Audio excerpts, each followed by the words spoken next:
When Elena Voss kissed Chicago's most dangerous crime lord in front of 300 people, she wasn't thinking about consequences. She was thinking about survival. Her ex-boyfriend Derek had been stalking her for months, his threats getting darker, his grip tightening. So she did the only thing that made sense in that moment of pure desperation. She walked across that ballroom floor and pressed her lips against a man who could destroy her just as easily as he could save her. What happened next changed everything. If you want to know how a single kiss can rewrite your entire life, stay with me until the end. Hit that like button and drop a comment with your city so I can see how far this story travels. The Sinclair Hotel ballroom smelled like money and lies. Elena stood near the marble column, champagne flute gripped too tight in her hand, watching the city's elite pretend they gave a damn about children's literacy. The dress she wore, midnight blue, borrowed from her roommate Jessa, fit well enough to pass.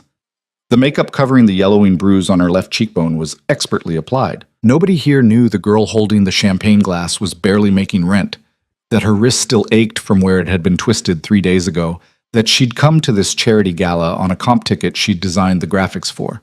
Nobody knew anything real about her. That was the point. "You look lost," the voice came from her right. Elena didn't turn. She'd learned not to engage with strange men at events like these. They either wanted something or they wanted to feel important by talking to someone who looked like they didn't belong. "I'm fine," she said, "just people watching." Dangerous hobby in a room like this. This time she glanced over. The woman speaking was older, maybe 60, wearing emeralds that probably cost more than Elena's entire year of student loans. Her smile was knowing. "Most people here," the woman continued, "they're watching too, looking for weaknesses, opportunities. You'd be surprised how much blood gets spilled in ballrooms." "I'll keep that in mind." The woman's smile widened. "You're the designer, aren't you? The one who did the invitations. Beautiful work, very clean." Elena blinked. "Thank you. I'm Margaret Sinclair. This is my husband's hotel." "Oh, I'm Elena. Elena Voss." "I know." Margaret's eyes moved past her, scanning the crowd. "Word of advice, dear. If you're going to hide, don't do it near the exits. Makes you look like you're planning to run."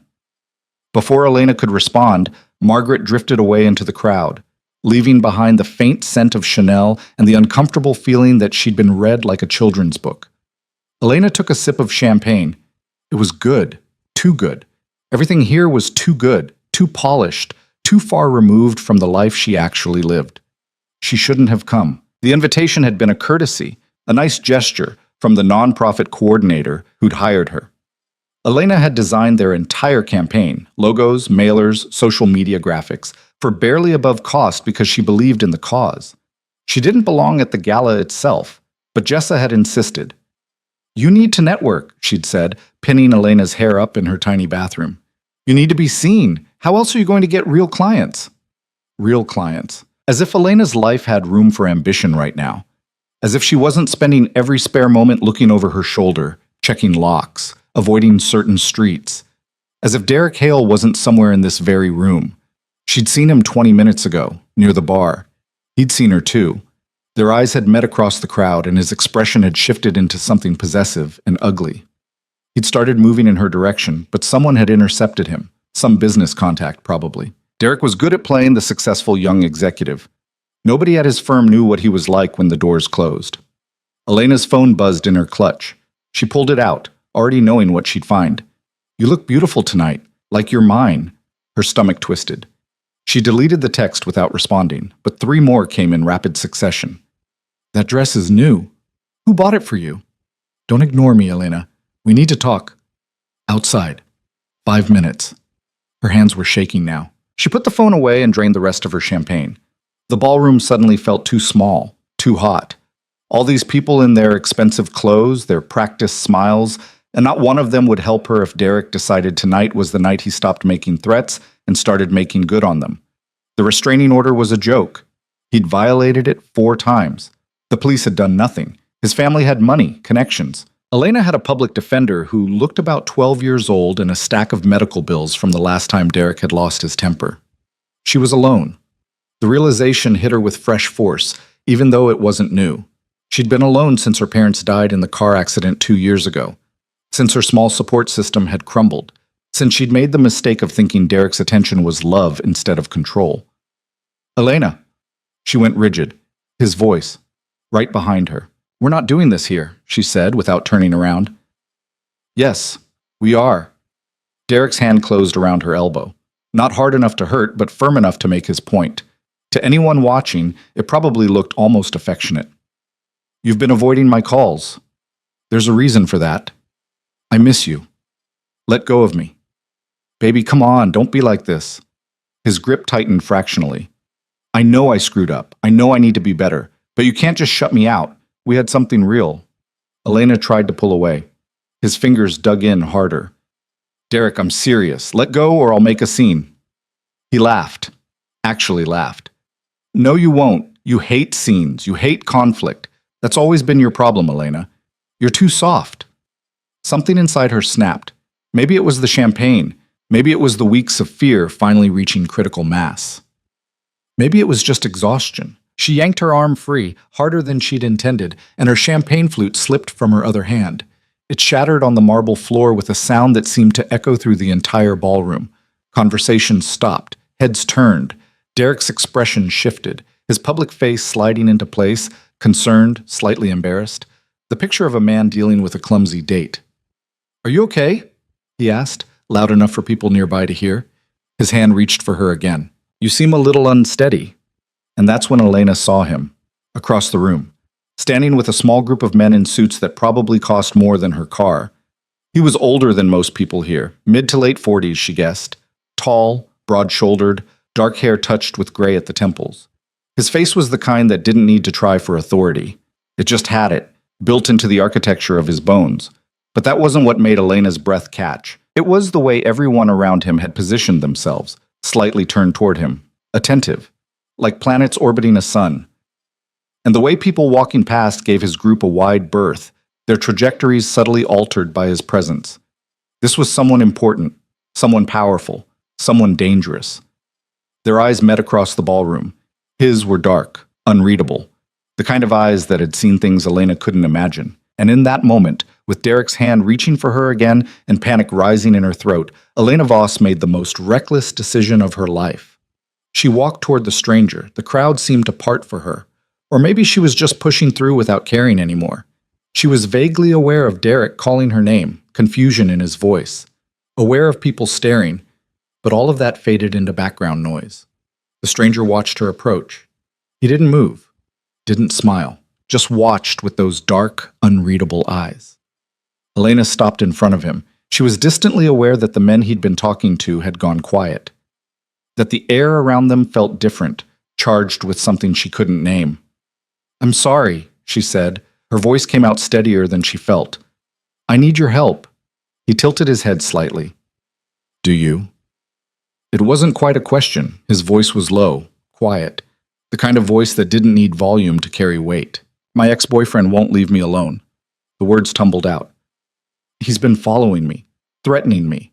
The police won't do anything. I don't know what else to do. And you think I can help with that?" "I think—" Elena hesitated. What did she think? She didn't know this man, didn't know anything about him except that he radiated the kind of power that made people step carefully. "I think he'll listen to you in a way he won't listen to me." Something flickered in those dark eyes. Amusement, maybe. Or curiosity. "Where is he?" Elena glanced back. Derek was moving through the crowd toward them, his face tight with anger barely concealed. "There," she said. The stranger followed her gaze. His expression didn't change, but something in the air shifted.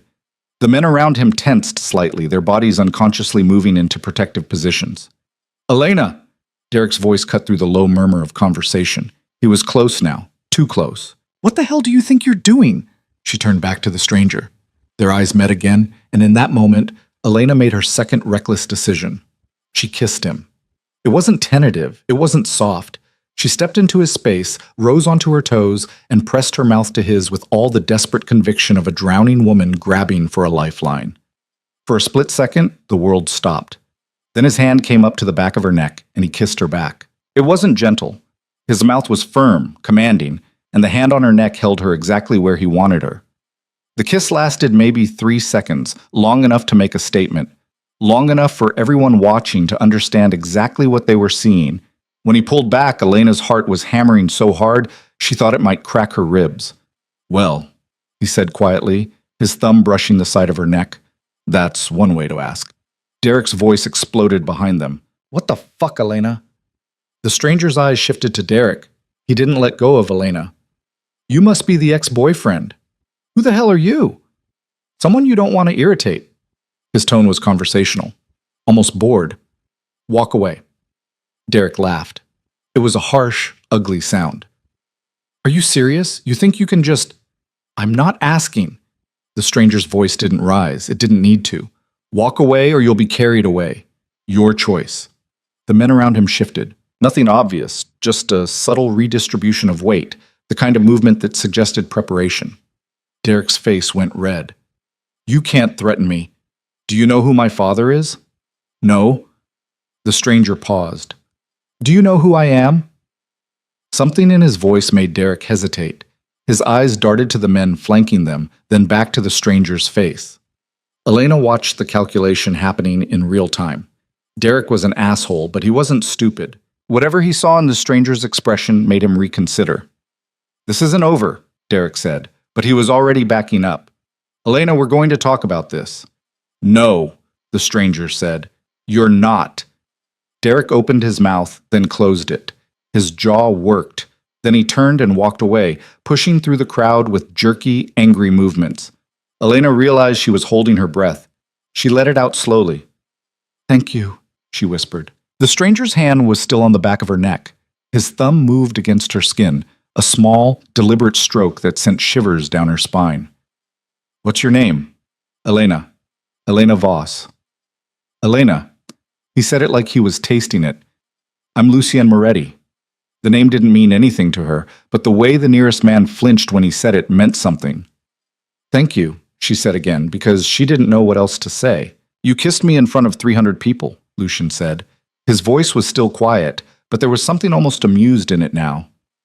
Without asking my name, without knowing who I was, that's either very brave or very stupid. Probably stupid. Probably. His hand dropped from her neck, but he didn't step back. Did he hurt you? The question caught her off guard. What? Your ex, did he hurt you? It still wasn't quite a question. Elena felt something twist in her chest. That's not... It's complicated. It's a yes or no question. Yes. The word came out small. Yes, he hurt me. Lucien's expression didn't change, but something in his eyes went very cold. Come with me, he said. What? You came here asking for help. I'm offering it, but not here. He gestured to the ballroom around them. Too many ears. Elena's instincts were screaming at her. Every self-preservation impulse she had left was telling her to say no, to walk away, to thank him politely and disappear into the crowd. But she looked across the room and saw Derek near the bar, watching them. His phone was out. His face was murderous. Okay, Elena said. Lucien held out his arm. After a moment's hesitation, she took it. They walked through the ballroom like that, her hand resting on his forearm, his pace measured to match hers. The crowd parted for them without anyone appearing to move deliberately. It was like watching water flow around a stone. One of the men who'd been standing with Lucien fell into step behind them. He was younger, maybe early 30s, with sharp features and calculating eyes. He didn't look at Elena, but she had the distinct impression he was aware of everything about her. They moved through a side door, down a carpeted hallway.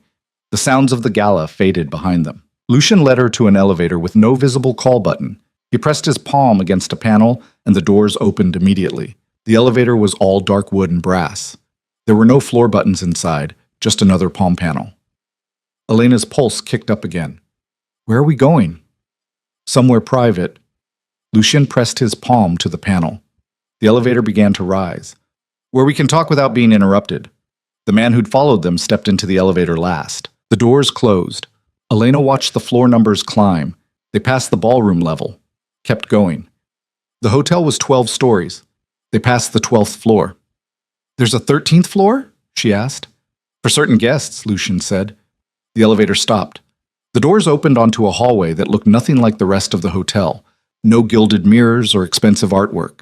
Just clean lines, dark walls, and security cameras visible in the corners. They walked to a door at the end of the hall. Lucien opened it and gestured for her to enter. Elena stepped inside and stopped. The space beyond wasn't a hotel room. It was an apartment. Massive, modern, with floor-to-ceiling windows overlooking the Chicago skyline. The furniture was expensive but understated. Everything was in shades of gray and black and deep blue. "Have a seat," Lucian said, closing the door behind them. The other man remained in the hallway. Elena sat on the edge of a leather sofa. Her hands were shaking again. Now that the adrenaline was fading, the reality of what she'd just done was sinking in. She'd kissed a complete stranger in front of hundreds of people, including Derek. She'd gone with that stranger to a private apartment on a secret floor of a hotel. She had no idea who Lucian Moretti actually was. "You're panicking," Lucian observed. He moved to a bar cart and poured something amber into 2 glasses. Understandable, but unnecessary. "I don't even know you." "No." He crossed the room and handed her one of the glasses. "But you trusted me enough to ask for help, and I'm curious enough to give it." Elena looked down at the glass. Whiskey, probably. Or bourbon. She didn't drink hard liquor. She took a sip anyway. It burned, but in a way that steadied her. "Tell me about Derek Hale," Lucy Yen said. He sat in the chair across from her, relaxed and patient, like they had all the time in the world. "Why?" "Because I need to know what I'm dealing with." "You don't have to deal with anything. You already scared him off." "For tonight," Lucian's voice was matter-of-fact. "Men like him don't take embarrassment well. He'll regroup, come back angrier." Elena knew he was right. She took another sip of whiskey. "We dated for 8 months," she said. "It was good at first. He was charming, attentive. Then it started changing. Little things. He'd get upset if I didn't text back fast enough. He wanted to know where I was all the time, who I was with. Controlling." "Yeah." Elena stared into her glass. "I should have seen it earlier, but I kept making excuses. He was stressed at work. He was just being protective. I told myself it was because he cared." "When did it get physical?" The question was direct, clinical, but not unkind. 3 months ago, we had an argument about something stupid. I can't even remember what. He grabbed my arm, hard enough to leave bruises. He apologized right away, said it would never happen again. But it did. 2 weeks later. Then again, each time it got worse. She met Lucien's eyes. The last time was bad. I ended up in the ER. That's when I finally left. And the restraining order? Doesn't matter. He's violated it 4 times. The cops tell me there's nothing they can do unless he actually assaults me again. Her laugh was bitter. So I just have to wait until he puts me in the hospital. Then maybe they'll care. Lucian was quiet for a long moment. His expression hadn't changed, but something in the air around him felt colder. "His father is Richard Hale," he said. "Hale Industries. Manufacturing and distribution. Worth about $200 million. Elena blinked. "How do you—" "I make it my business to know people." He took a sip of his own drink. "Richard Hale has connections in the Chicago PD, City Council, judges. That's why your restraining order is worthless. Derek has a safety net." "Great, so I'm screwed." "No." Lucian set his glass down. "You came to me. That changes things." "I don't understand." "Derek's safety net works because people are afraid of his father's money and connections. But there are things money can't buy, like discretion when you've made the wrong enemy." The way he said it made Elena's skin prickle. "Who are you?" Lucian smiled. It wasn't a warm expression. "I'm someone Derek should have walked away from when he had the chance." "That's not an answer." "It's the only answer I'm giving tonight." He leaned forward slightly. "Here's what's going to happen, Elena. You're going to stay here, in this apartment, where Derek can't find you." "I can't just— I have a job. My apartment. My roommate." "Your job is freelance. You can work from anywhere. Your roommate will be fine. And your apartment is the first place Derek will look when he realizes you're serious about cutting him off." "How do you know I freelance?" Lucian's smile widened fractionally. "I told you, I make it my business to know people." Elena's head was spinning. "This is insane. I can't just move into a stranger's apartment." "You can, and you will, because the alternative is waiting for Derek to escalate. And men like him always escalate." He was right. Elena knew he was right, but this was happening too fast. She'd come to the gala thinking she'd network, maybe get a new client contact. Now she was sitting in a secret apartment with a man who seemed to know everything about her and everyone else in Chicago. "What do you want?" she asked. People don't just help for no reason. What's in this for you? Lucian regarded her for a long moment. You kissed me, he said finally. In front of a room full of people who will be talking about it by morning. That makes you mine, as far as anyone watching is concerned. I'm not anybody's. Good. Hold on to that. He stood. But perception matters. Derek saw you choose me over him. That's a public humiliation. If I don't follow through, I look weak, and I don't tolerate looking weak. So I'm what? A statement? You're a woman who asked for protection. I'm giving it to you. Everything else is secondary. He moved toward a hallway leading off the main room. Come on, I'll show you where you'll sleep. Elena didn't move. And if I say no? If I just leave? Lucian stopped, looked back at her. Then Derek will be waiting for you in the parking garage, he said. And I'll go back to my evening. Your choice. Wasn't really a choice at all.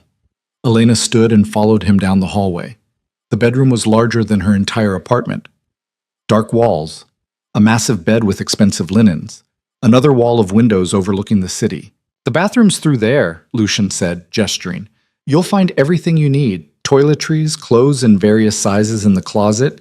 Help yourself. You just keep women's clothes on hand?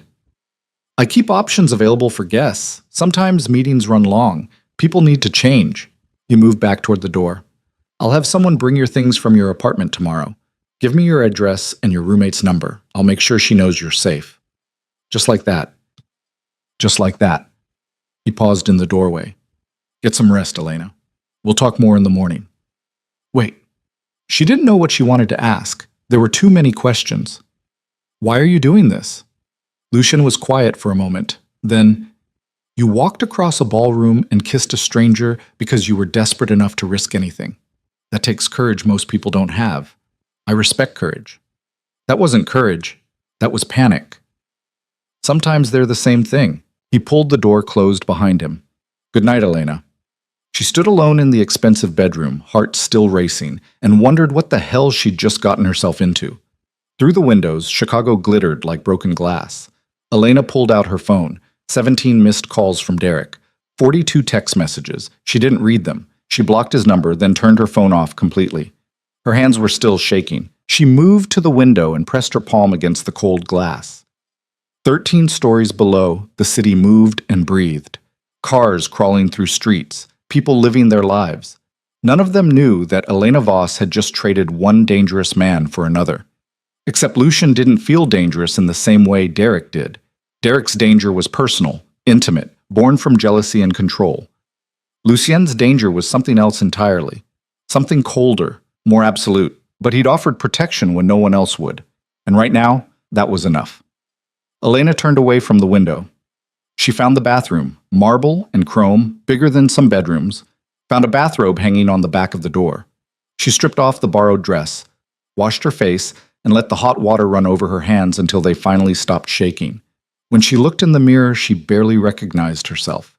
The bruise on her cheekbone was fully visible now. There were older marks, too, fading yellow and green along her collarbone, evidence of Derek's love written on her skin.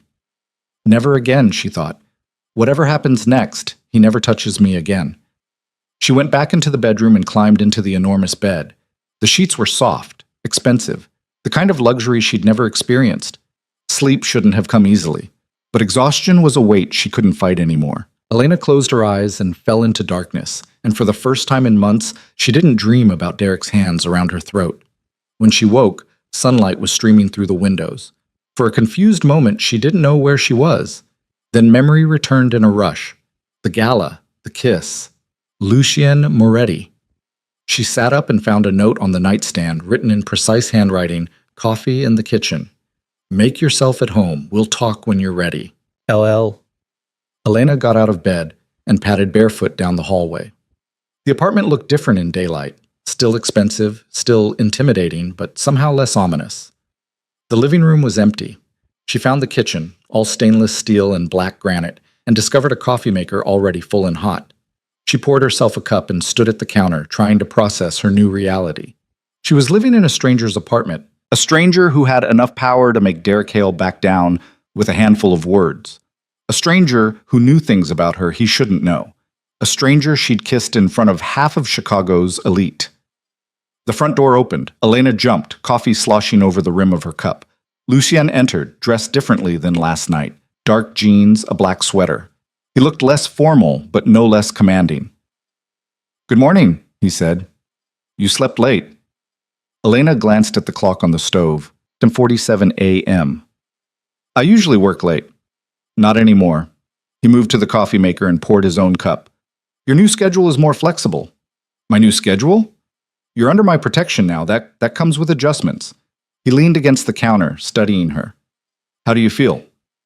"Confused, scared, grateful. Take your pick." All reasonable responses. He took a sip of coffee.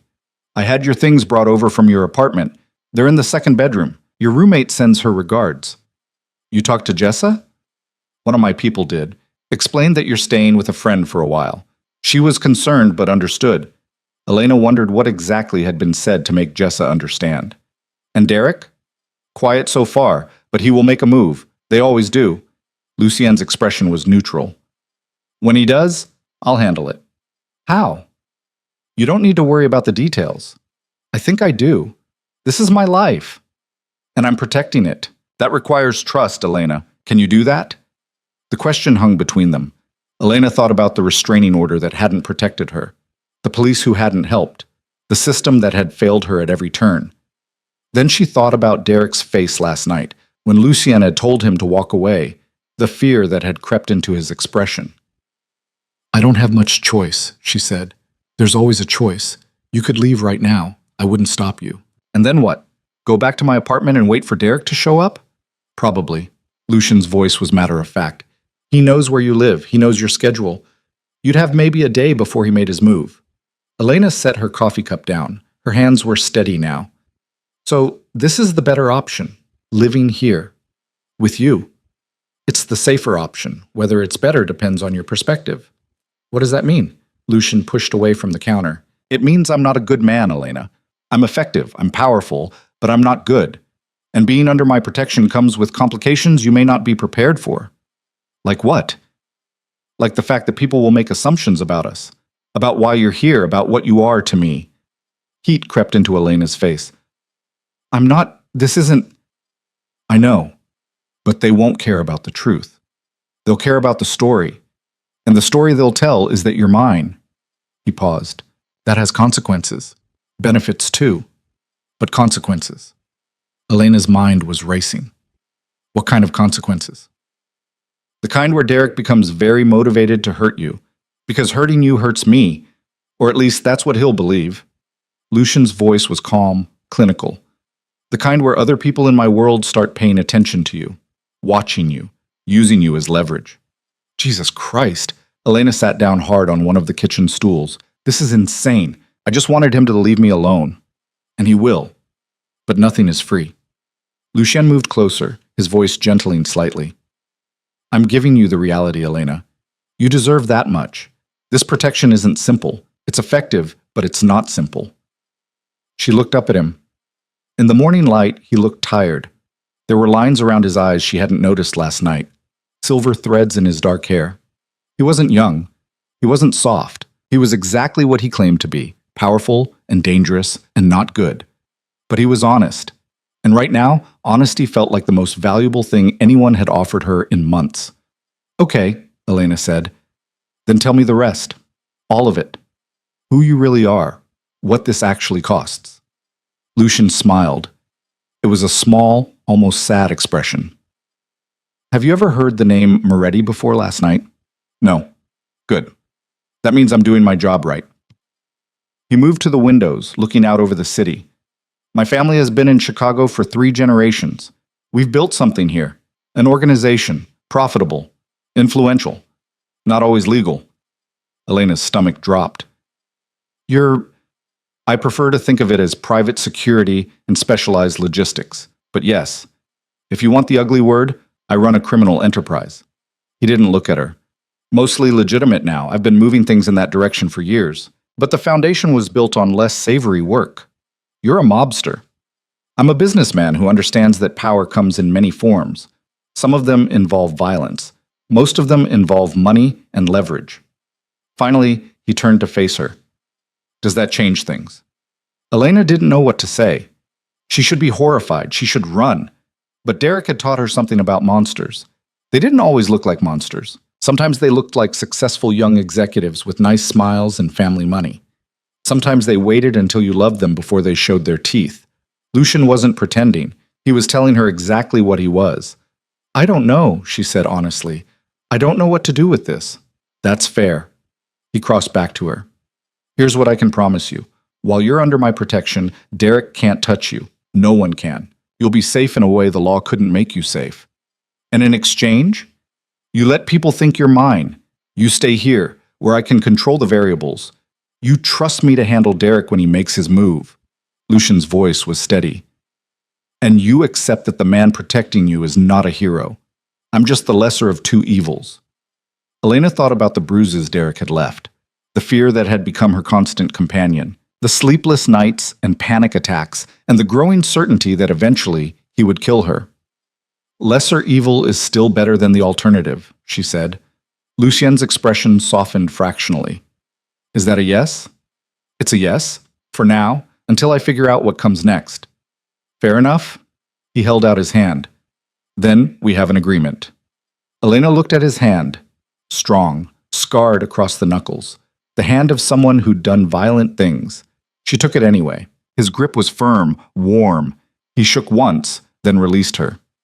"Welcome to your new life, Elena Voss," he said. "Try not to break anything expensive." Despite everything, she almost smiled. "I'll do my best." And somewhere in the city below, Derek Hale woke up with rage in his veins and started making plans. The first 3 days passed in a strange kind of limbo. Elena worked from the apartment, her laptop set up at the dining table that overlooked the city. She designed logos for an organic bakery, updated a website for a yoga studio, and tried not to think about how her entire life had been compressed into 2 suitcases and a laptop bag. Lucien was gone most of the time. He left early, came back late. Sometimes she'd wake in the middle of the night and hear his voice through the walls, speaking in low tones on the phone. She never asked what he was doing. She wasn't sure she wanted to know. But he always checked in, a text around noon asking if she needed anything. Sometimes he'd come home for lunch, sitting across from her at the table while he ate whatever his chef had prepared. The chef was a quiet man named Vincent, who appeared 3 times a week, stocked the kitchen, and disappeared without small talk. It was the 4th night when things started to shift. Elena was working late, trying to finish a social media campaign for a nonprofit client. She'd lost track of time until she heard the front door open. She glanced at the clock. Nearly midnight. Lucien entered, looking different than she'd ever seen him. His jacket was gone, his shirt partially unbuttoned. There was blood on his knuckles. Elena stood up so fast her chair scraped against the floor. "What happened?" "Nothing you need to worry about." He moved past her toward the kitchen. She followed. "You're bleeding." "Barely." He turned on the faucet and ran cold water over his hands. The blood swirled down the drain, pink and diluted. "Lucien." "It's not my blood, Elena. Let it go." The word should have frightened her. Instead, she felt something else. Curiosity, maybe, or recognition. She'd seen violence before, had worn it on her skin. "Was it Derek?" she asked quietly. Lucien looked at her, water still running over his hands. "Derek made a move tonight. Tried to hire someone to find you, to convince you to come back to him." "Convince?" "His word, not mine." Lucien shut off the water and reached for a towel. "The man he hired works for me. Has for 6 years. So that didn't go the way Derek planned." Elena's pulse kicked up. "What did you do?" "I had a conversation with him about respect, about consequences." Lucien dried his hands carefully. "He won't be making that mistake again." "You heard him. I educated him." Lucien tossed the towel aside. "There's a difference."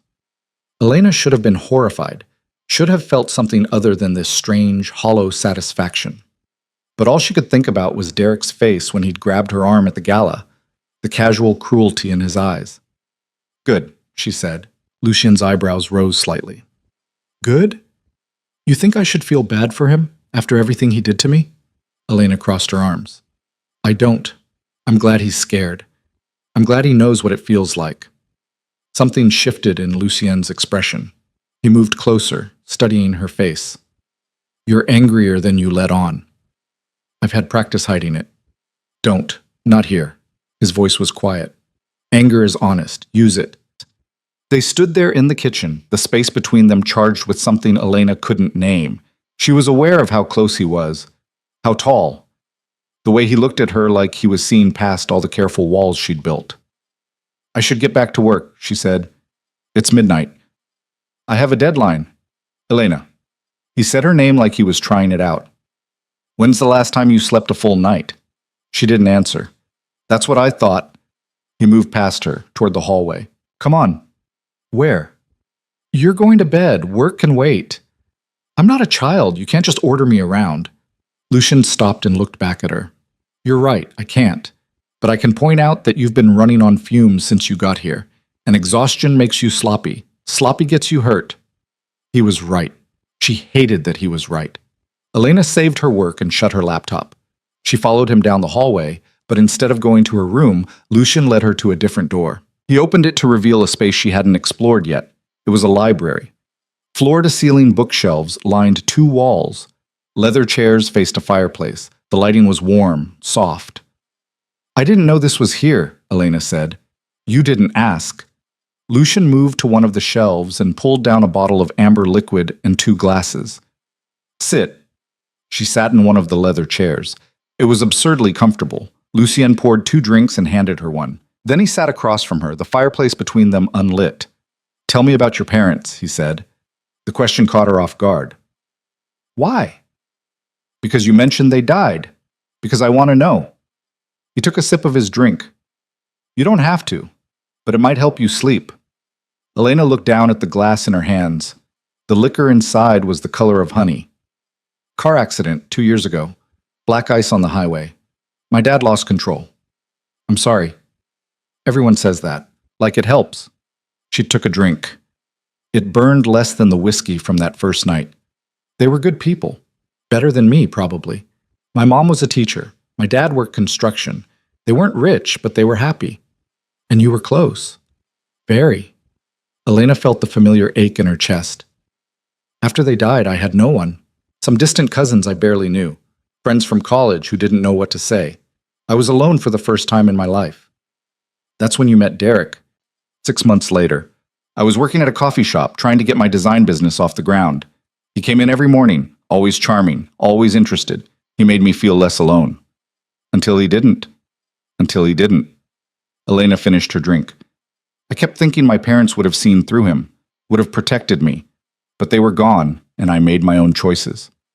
Lucian was quiet for a moment. Then, my father died when I was 19. Heart attack. I was supposed to take over his business, but I was a stupid kid who thought I knew better. I made mistakes, got people hurt. Took me years to fix what I broke. It was the first personal thing he'd shared. Elena looked up at him. Did you fix it? Most of it. Some things stay broken. He set his glass down. The point is, we all make choices we regret. The trick is learning from them without letting them destroy you. Is that what you did? I'm still learning. He stood. Get some sleep, Elena. Tomorrow's going to be busy. Why? What's tomorrow? You're meeting someone, a friend of mine. She's going to help you. Help me with what? Lucian smiled. It was a sharp expression. Self-defense. If Derek comes at you again, you're going to be ready.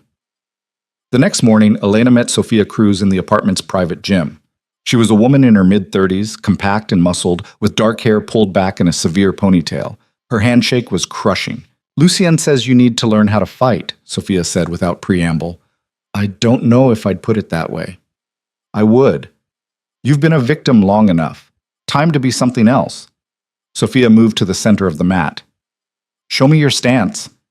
Elena had no idea what her stance was supposed to be. She stood there awkwardly. Jesus. Sophia shook her head. Okay, we're starting from 0. That's fine. Come here. For the next hour, Sophia put Elena through the basics. How to stand, how to make a proper fist, how to throw a punch without breaking her own thumb. It was exhausting and frustrating, and Elena kept doing it wrong.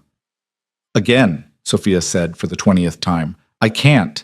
You can. You're just afraid of hurting yourself, but pain is information. It tells you what not to do.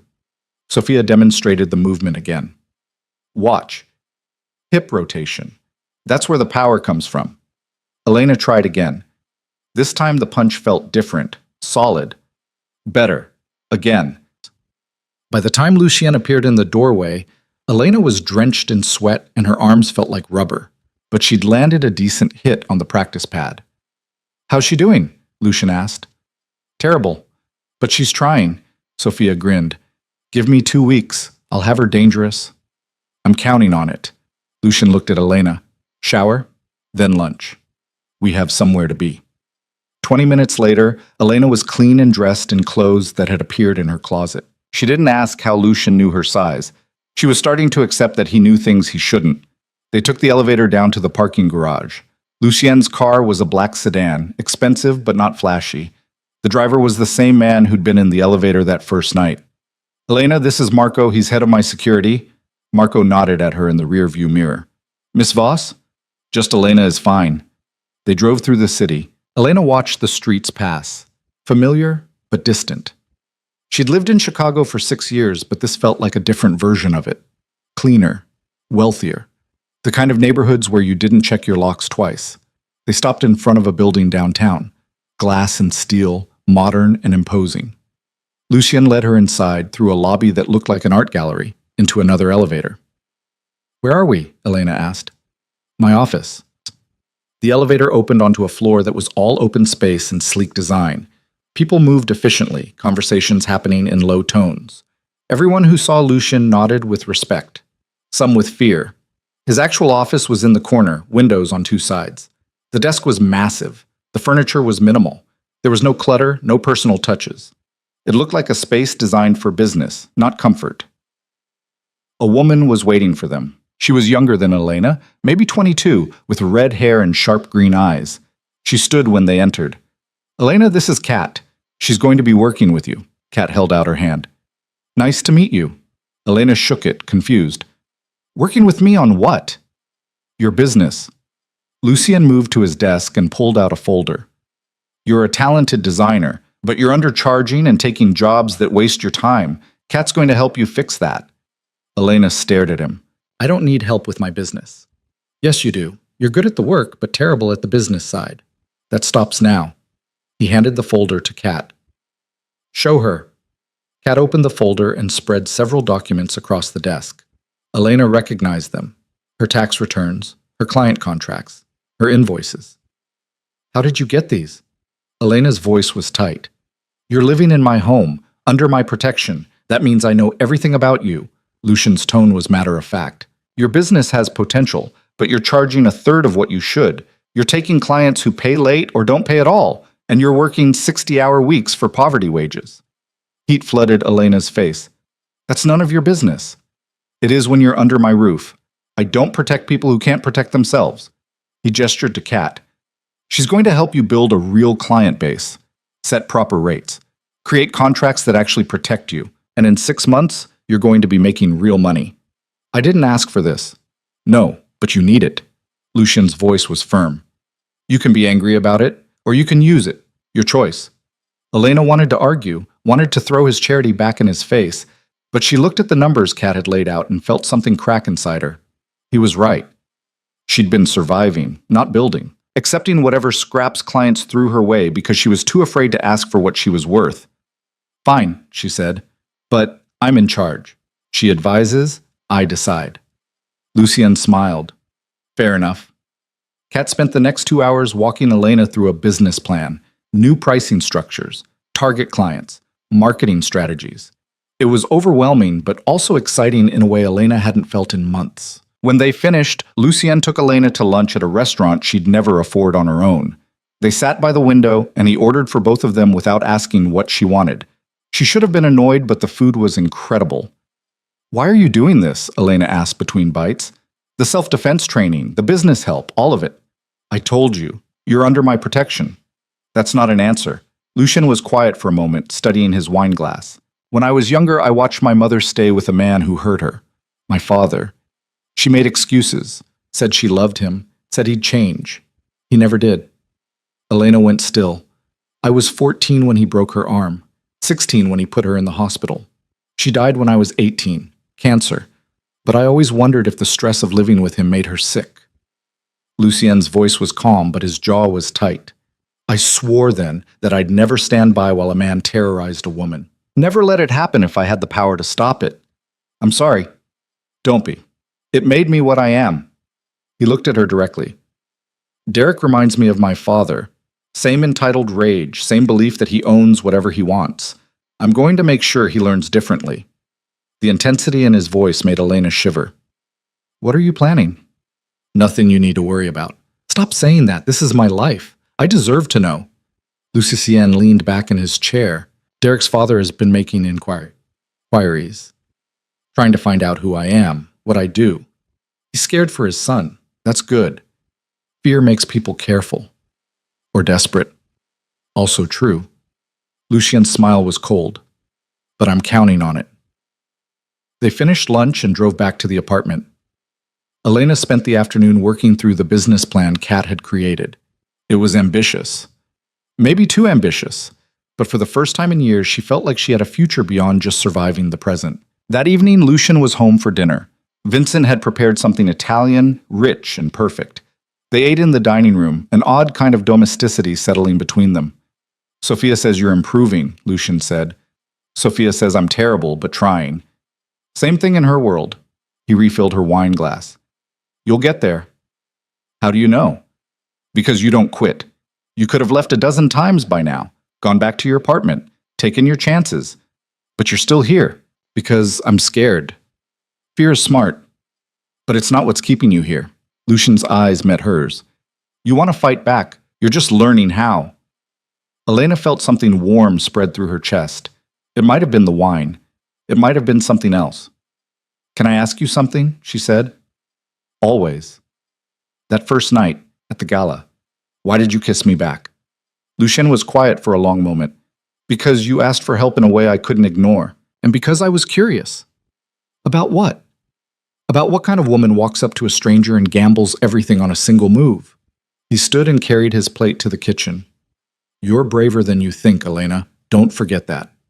He left her sitting at the table, warmth still spreading through her body, and she realized with a start that she wasn't afraid of him anymore.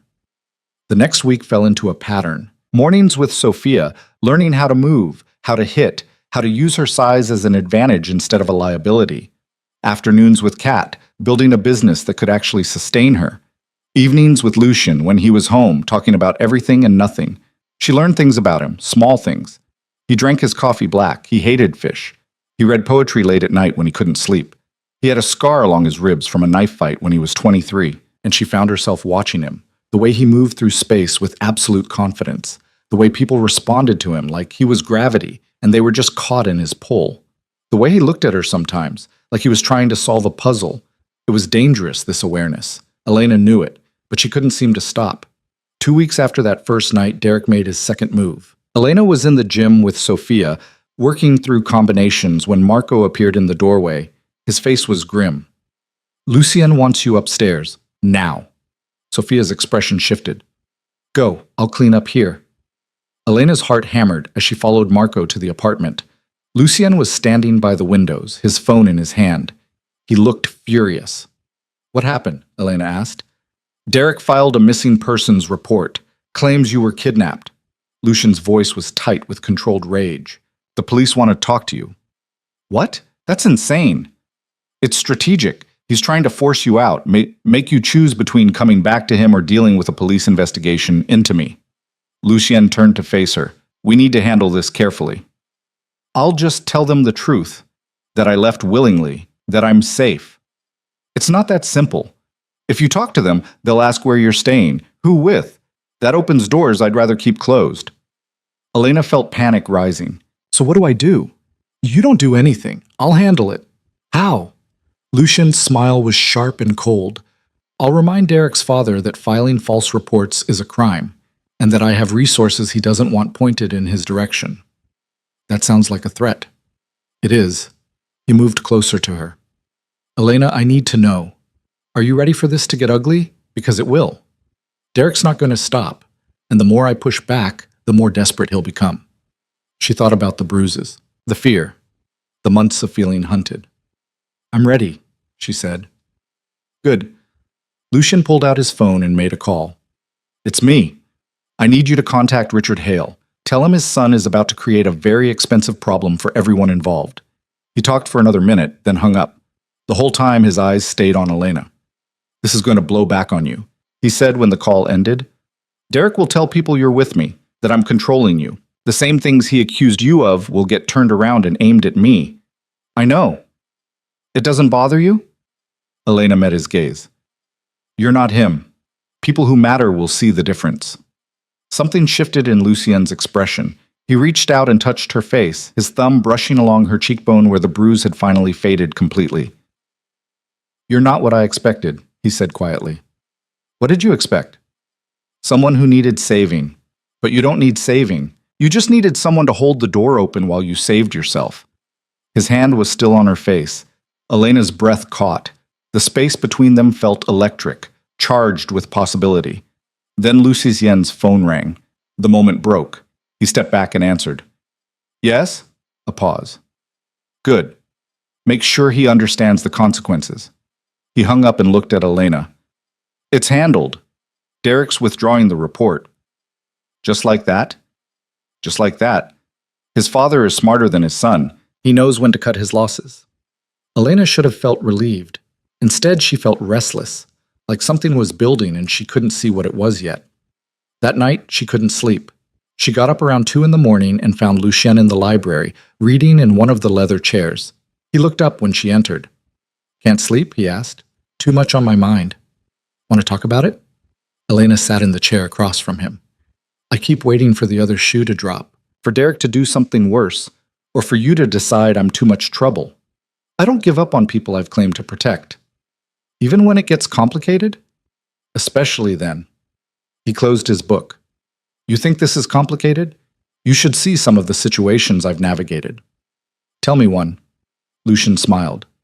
3 years ago, a rival organization tried to take over my territory. They kidnapped someone close to me, held him for ransom. They thought I'd negotiate. "Did you?" "No. I burned their operation to the ground, got my man back, made sure everyone knew what happens when you take what's mine." His voice was calm, almost casual. "Complicated is my normal, Elena. You're refreshingly straightforward. I kissed you in front of 300 people. That's not straightforward." It was honest. Desperate, but honest. I respect that more than all the careful games most people play. They sat in comfortable silence for a while. Then Elena said, "Can I ask you something personal?" "You can ask. I might not answer." "Have you ever been in love?" Lucien's expression shifted. Something guarded came into his eyes. "Once. A long time ago." "What happened?" "She wanted a different life than I could give her. Someone safer, less complicated." He looked at Elena. "She was smart to leave." "Do you regret it?" "I regret that I couldn't be what she needed, but I don't regret who I am." He stood. "You should try to sleep. Tomorrow's going to be long." But Elena stood too, moving closer. "Why do you keep pushing me away?" "I'm not." "You are. Every time we get close to something real, you pull back. Why?" Lucien's jaw tightened. "Because you don't know what you're asking for." "Then tell me." "Elena." Her name was a warning. "I'm not a good man. I've done things that would horrify you. Hurt people, destroyed lives. The only reason I'm helping you is because it serves my interests to keep Derek in line." "I don't believe you." "You should." She was close enough now to feel the heat coming off his body, close enough to see the tension in his shoulders. "You're lying. Maybe not about what you've done, but about why you're helping me." "You think you know me after 2 weeks?" "I think you're not as cold as you pretend to be." Lucien's hand shot out and gripped her wrist. Not hard, just firm enough to make his point. "Don't mistake protection for affection. Don't confuse gratitude with attraction. That's how people get hurt." Elena didn't pull away. "What if it's not confusion? What if it's just honest?" For a moment they stood frozen, his hand on her wrist, her eyes locked with his, the air between them crackling. Then Lucien released her and stepped back. "Go to bed, Elena." "Lucien, please." The words sounded like it cost him something. "Just go." Elena went. But lying in bed, staring at the ceiling, she knew something had changed. The careful distance they'd been maintaining was cracking, and she wasn't sure either of them could stop what came next. The morning came too bright and too early. Elena dragged herself out of bed feeling like she'd barely slept, which wasn't far from the truth. She'd spent most of the night replaying that moment in the library. The way Lucien had looked at her, the tension in his voice when he'd told her to go. She showered and dressed, trying to shake off the restlessness that had settled into her bones. When she emerged from her room, she found Lucien already gone. There was a note on the kitchen counter in his precise handwriting. Meeting all day, Sophia at 10, Kat at 2. Make yourself useful. L. Elena crumpled the note and tossed it in the trash. Make herself useful, like she was some project he was managing instead of a person. But when Sophia showed up at 10, Elena channeled all her frustration into the training. She hit harder, moved faster, pushed through the burn in her muscles until Sophia actually looked impressed. Whatever's got you fired up, keep it, Sophia said, holding the practice pad steady. This is the best you've looked all week. I'm just tired of being afraid. Good. Fear is useful until it isn't, then it's just baggage. Sophia reset her stance. Again, and this time, don't hold back on the follow-through. Elena threw the combination. Her hip rotated properly, her fist connected with satisfying force. Something in her chest loosened. That's it, Sophia said. You're getting it. By the time Kat arrived at 2, Elena was sore and sweaty and felt more centered than she had in days. She showered quickly and met Kat in the dining room, where the younger woman had spread out a laptop and several folders. Okay, Kat said, pulling up a spreadsheet. I've compiled a list of potential clients, companies that match your aesthetic and have the budget to pay what you're worth. I'm thinking we start with targeted outreach. 5 emails a day. Personalized. No generic pitches. Elena looked at the list. Tech startups, design firms, marketing agencies. The kind of clients she'd only dreamed about working with. This feels like a lot. It's not. You're good enough for these clients. You just need to believe it. Kat's green eyes were sharp. Confidence is half the sale. The other half is showing them you understand their needs better than anyone else. They spent the next 3 hours crafting email templates and building a portfolio presentation. Kat was relentless, pushing Elena to highlight her strengths, to stop underselling herself. It was exhausting, but also exhilarating. When Kat finally packed up to leave, she paused at the door. Can I ask you something? Sure. How long have you and Lucien been together? Elena blinked. We're not together. It's not like that. Kat's expression was skeptical. Right. That's why he personally vetted every piece of advice I've given you. Why he made me run 3 different business models to find the one that would work best for your situation. Why he checks in with me every day to see how you're progressing. He's just thorough. He's invested. Kat shouldered her bag. I've worked for Lucien for 2 years. I've never seen him pay this much attention to someone. Just thought you should know. She left before Elena could respond.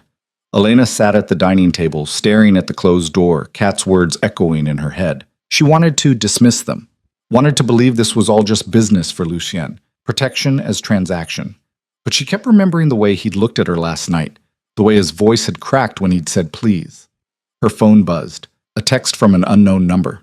You look good when you're working, focused, like the girl I fell in love with. Elena's blood went cold. She checked the number again. Not Derek's, but the message was unmistakably him. Another text came through. He can't keep you locked up forever. Eventually you'll have to come out. And when you do, we're going to talk. Her hands were shaking. She wanted to throw the phone across the room. Instead, she took a screenshot of both messages and forwarded them to Lucien. His response came within seconds. Don't respond. Don't engage. I'm handling it. Then, a moment later, are you okay? Elena stared at the question. Such a simple thing to ask, but coming from him, it felt weighted with meaning. I'm fine. Just angry. Good. Stay angry. I'll be home in an hour. He was home in 40 minutes. Elena heard the door open, heard his footsteps, and then he was there in the dining room doorway, his tie loosened and his expression dark. Show me your phone. She handed it over. Watched him read the messages, his jaw tightened with each word. He's using burner numbers, Lucien, and said. Probably buying cheap phones, texting once and ditching them. So we can't trace it. We can. It just takes more work. He handed the phone back. Marco's already on it. We'll find out where he bought the phones, pull security footage, track his movements.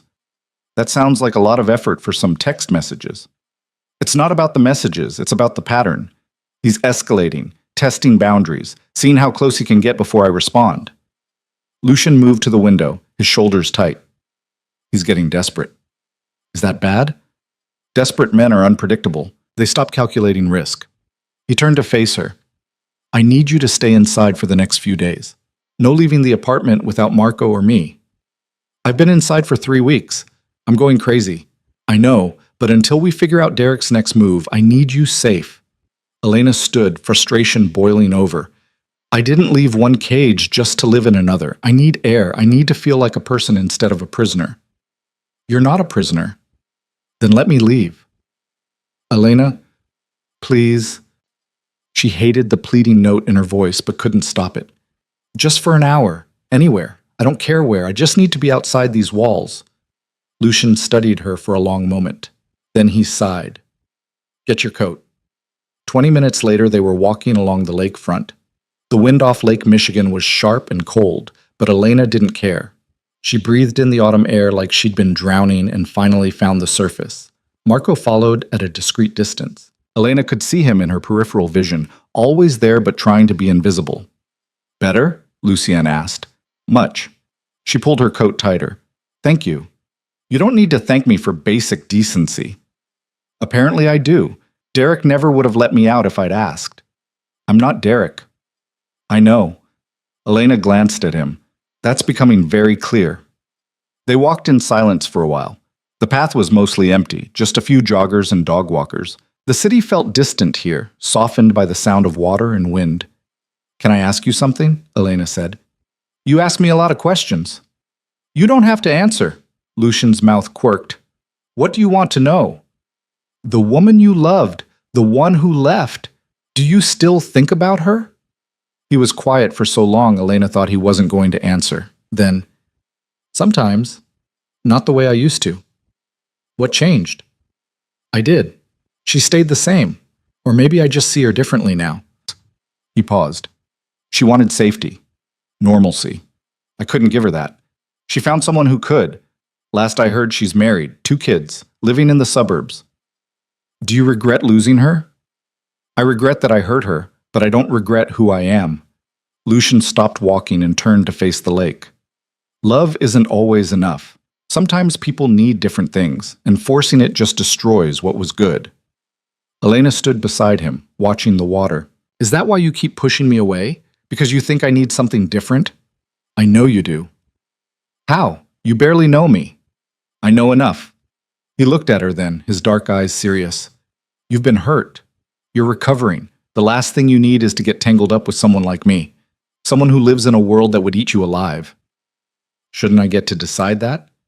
Not when you're still figuring out who you are without Derek's shadow hanging over you. His voice was gentle but firm. You're confusing safety with attraction, protection with desire.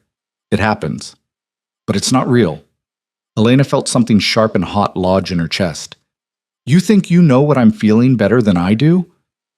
I think you're vulnerable, and I think I'm convenient. But that's not the same as wanting me for the right reasons. The right reasons, Elena repeated. Like what? Like being completely healed and whole and perfect before I'm allowed to feel anything? Like knowing the difference between gratitude and genuine connection. I know the difference.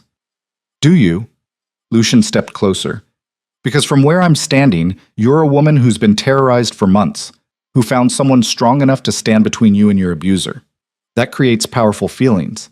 But they're not always the feelings you think they are. Elena's hands curled into fists. Don't patronize me. I'm not some confused little girl who doesn't know her own mind. I never said you were. You're treating me like I am. Like I'm too damaged to trust my own feelings. She turned away from the lake, from him. Maybe you're the one who's confused. Maybe you're using my past as an excuse because you're scared.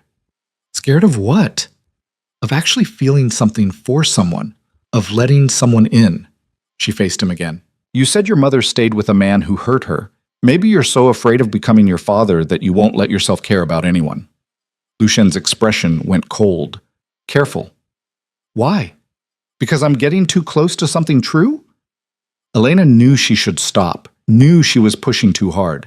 But 3 weeks of tension and frustration and unspoken want were pouring out, and she couldn't contain it anymore. You hide behind this idea that you're protecting me. But maybe you're just protecting yourself. You don't know what you're talking about. Then explain it to me. Tell me I'm wrong. You want the truth?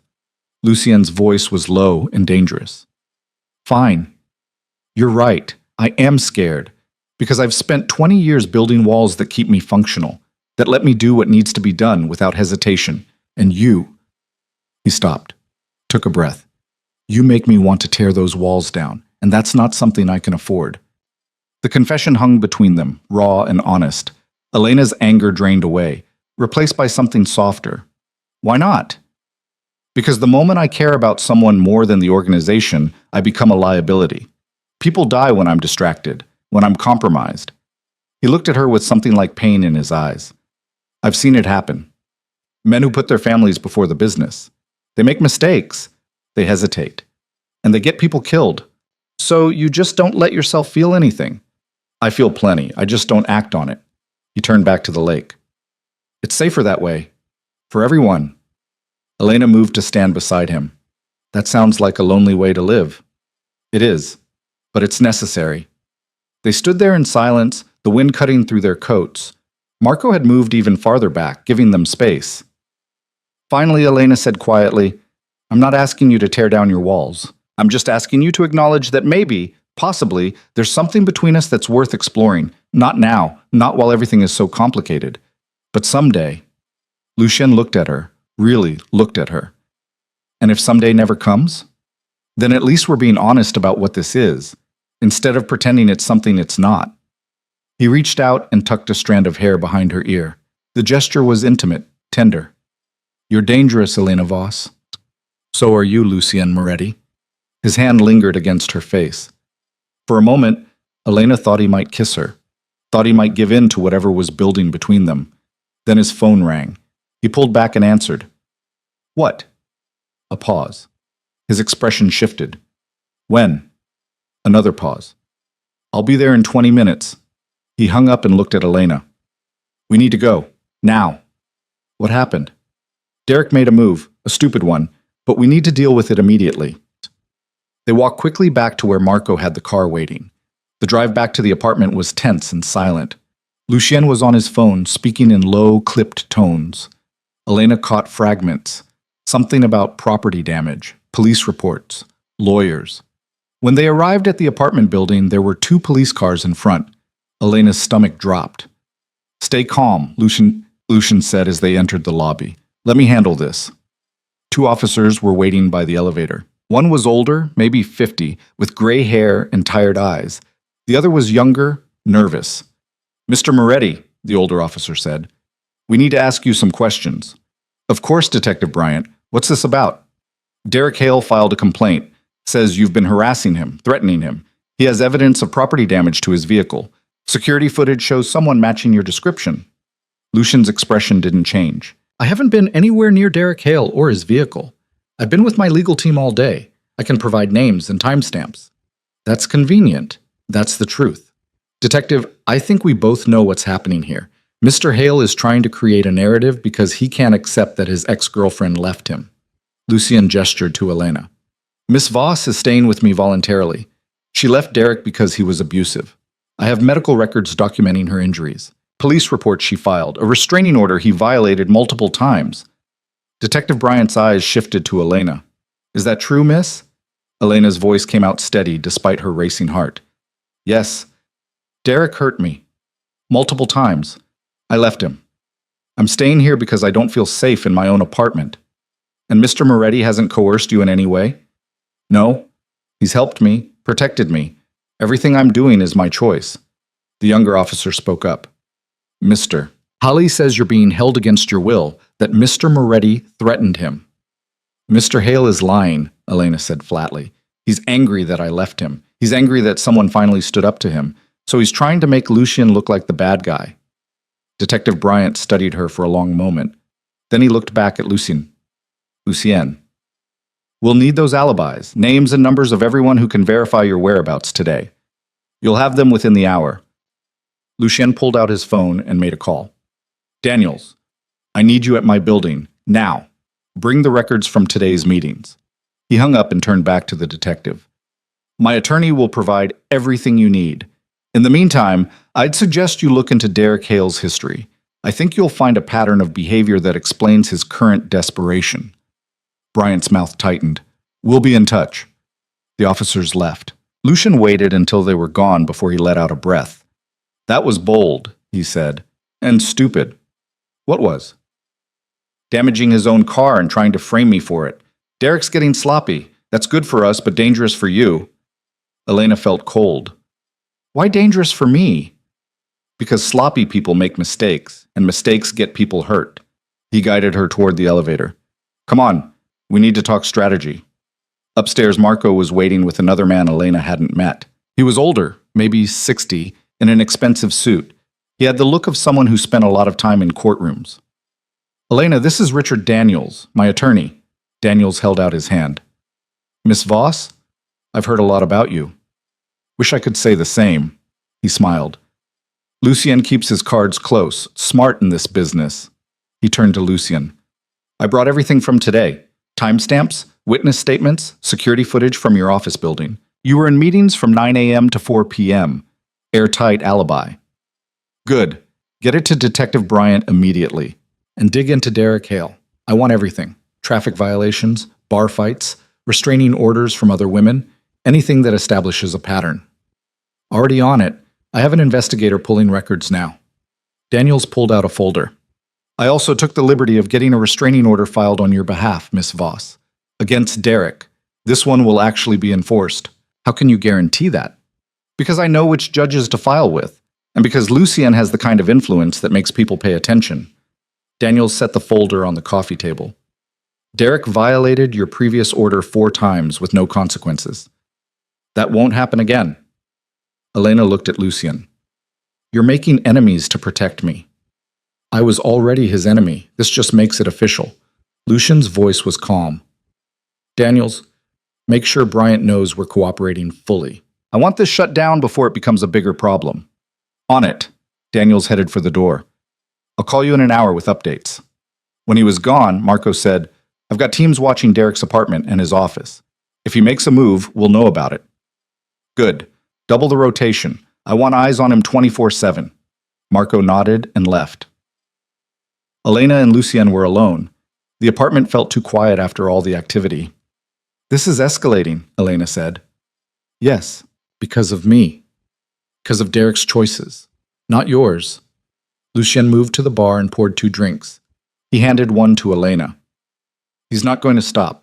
Not until he's forced to. What does that mean? It means we're going to have to give him a reason to walk away permanently, or remove his ability to keep fighting. You're talking about hurting him. I'm talking about protecting you. Whatever that requires. Lucien's eyes were hard. I told you, I don't give up on people I've claimed to protect. Derek's learning that lesson the hard way. Elena took a long drink. The whiskey burned. I didn't want anyone to get hurt because of me. Then you should have stayed with a man who was slowly killing you. But you didn't. You chose to fight back. That has consequences. He sat down across from her. Derek made his choices. I'm making mine. And you get to live without looking over your shoulder every second. That's the trade. Some trade. But better than the alternative. Lucien leaned back. Elena, I need you to understand something. This ends one of 2 ways. Either Derek backs off completely, or he gets hurt badly enough that he can't come back. There's no middle ground, no peaceful resolution. Men like him don't learn. They only respond to force. How do you know? Because I've dealt with hundreds of men like him. Entitled, violent, convinced they own whatever they want. His voice was flat.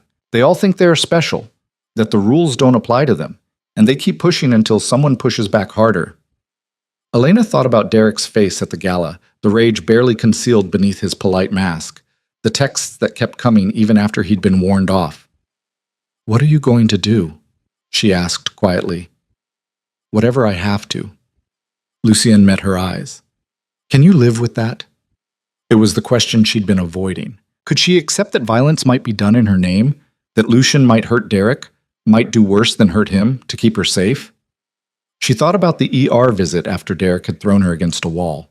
The bruises that had lasted weeks. The fear that had become her constant companion. Yes, she said. I can live with it. Lucien nodded slowly. Then we move forward. Derek made this choice. He's going to have to live with the consequences. That night, Elena couldn't sleep again. She got up around midnight and wandered into the living room. The city lights stretched out below, beautiful and indifferent. She heard movement behind her and turned to find Lucien standing in the hallway. He was in sweatpants and a t-shirt, his hair disheveled. "Can't sleep?" he asked. Apparently it's becoming a habit. He crossed to where she stood and looked out at the city. "It's going to be okay." "You can't promise that." "No, but I can make it more likely." He was close enough that she could feel the warmth of his body. "Elena, about what you said earlier, at the lake." "You don't have to. Let me finish." He turned to face her. "You were right. I am scared of caring too much, of becoming compromised. But I'm more scared of something happening to you because I held back when I should have gone all in." Elena's breath caught. "What are you saying?" "I'm saying I'm going to protect you with everything I have, and if that means crossing lines I swore I wouldn't cross, then I'll cross them. Because you're worth it." "Lucien," he reached out and cupped her face in both hands. "You're worth it," he repeated. Then he kissed her. It wasn't gentle. It was fierce and desperate, and everything they'd been holding back for 3 weeks. Elena's hands fisted in his shirt, pulling him closer. His arms wrapped around her, lifting her onto her toes. When they finally broke apart, both breathing hard, Lucien rested his forehead against hers. "This is a terrible idea," he said. "Probably. You're still recovering, still figuring things out." "I know. And I'm still not a good man." "I don't care." Elena pulled back enough to look at him. "I don't need you to be good. I need you to be honest." "Can you do that?" "Yes." "Then that's enough." She kissed him again, softer this time. "For now, that's enough." They stood there in the dark apartment, holding each other, and for the first time since that night at the gala, Elena felt something other than fear. She felt alive. They didn't sleep together that night. After the kiss, after the admission, Lucien had pulled back with visible effort and told her they needed to take things slowly. Elena had wanted to argue, but the look in his eyes stopped her. He wasn't rejecting her. He was trying to do the right thing, even when it clearly cost him. So she'd gone to bed alone, her lips still tingling, her heart racing with something that felt dangerously close to hope. The next morning, everything felt different. Lucien was already in the kitchen when she emerged, making coffee. He looked up when she entered, and the heat in his gaze made her stomach flip. "Morning," he said. "Morning." They stood there for a moment, the air between them charged. Then Lucien's phone rang, shattering the moment. He answered, his expression shifting to business mode. "What do you have?" A pause. "Send me the footage." He hung up and looked at Elena. "Derek's been busy. He hired a private investigator to follow you. Marco caught him outside the building last night." Elena's brief sense of peace evaporated. What did Marco do? Had a conversation with him. Explained that continuing to work for Derek would be bad for his health. Lucien poured coffee into 2 mugs. The investigator took the hint, gave Marco copies of everything he'd gathered before Derek hired him. "What did he have?" "Photos of you, your schedule before you came here, information about your clients." Lucien handed her a mug. "Nothing dangerous, but enough to show Derek's planning something." "Like what?" "That's what we're going to find out." He pulled out his phone and showed her a series of photos. They were surveillance shots, Elena leaving her old apartment, walking to the coffee shop she used to frequent, meeting with clients. The dates went back weeks, 2 before the gala. "He's been watching me for a long time," Elena said quietly. "Stalking you. There's a difference." Lucien put the phone away. "But this gives us leverage. Hiring a PI to surveil an ex-girlfriend violates the restraining order. Daniels can use this." Elena set down her coffee mug. Her hands were shaking again. "I'm so tired of this. Of him. Of always looking over my shoulder." Lucien moved closer and took her hands in his. "I know, but it's almost over. Derek's getting desperate. Desperate people make mistakes. And when he makes his next one, we'll end this." "How can you be so sure?" "Because I know men like him. They can't help themselves. They always push too far." His thumbs stroked across her knuckles. "Trust me." Elena wanted to. But trust had been beaten out of her over months of Derek's manipulation. It didn't come easily anymore. Before she could respond, the apartment door opened. Marco entered with a woman Elena had never seen before. She was in her late 30s, athletic build, with sharp eyes that took in everything at once. "This is Agent Sarah Chen," Marco said. "FBI." Elena's stomach dropped. "FBI?" Chen held up a badge. "Relax, Miss Voss. You're not in trouble. I'm here because Derek Hale's father has some interesting business associates. Associates we've been investigating for money laundering and tax fraud." Lucian's expression remained neutral. "And you're telling us this why?" "Because Richard Hale has been making inquiries about you, Mr. Moretti, trying to dig up dirt, find leverage. That got our attention." Chen sat down uninvited. "See, we've had our eye on the Hale family for 2 years. We know Richard's been cooking his books. We just haven't been able to prove it yet. But if he's desperate enough to go after someone like you, he might make mistakes, get sloppy." "You want to use me as bait," Lucian said flatly. "I want to offer you protection in exchange for information." Chen leaned forward. "You help us build a case against Richard Hale, we make sure Derek stays far away from Miss Voss, permanently." Elena looked between them. "What kind of protection?" "The kind where Derek violates his restraining order and actually faces consequences. Where his father's money and connections can't shield him anymore." Chen's voice was matter-of-fact. "Right now you're stuck in this apartment because you're afraid to leave. That's not living. We can change that." "In exchange for what?" Lucian asked. "Lucien, what exactly do you want from me?" "Information about anyone in your organization who's done business with Richard Hale. Transactions, dates, amounts. Anything that helps us establish a pattern." Lucian laughed. It was a harsh sound. "You think I keep records of illegal transactions? You think I'm that stupid?" "I think you're smart enough to have insurance. Something that protects you if a partner turns. And I think Richard Hale is exactly the kind of partner you'd keep insurance on." Chen pulled out a folder and slid it across the table. "This is what we have so far. It's not enough. But with your help, it could be." Lucien didn't touch the folder. "And if I refuse?"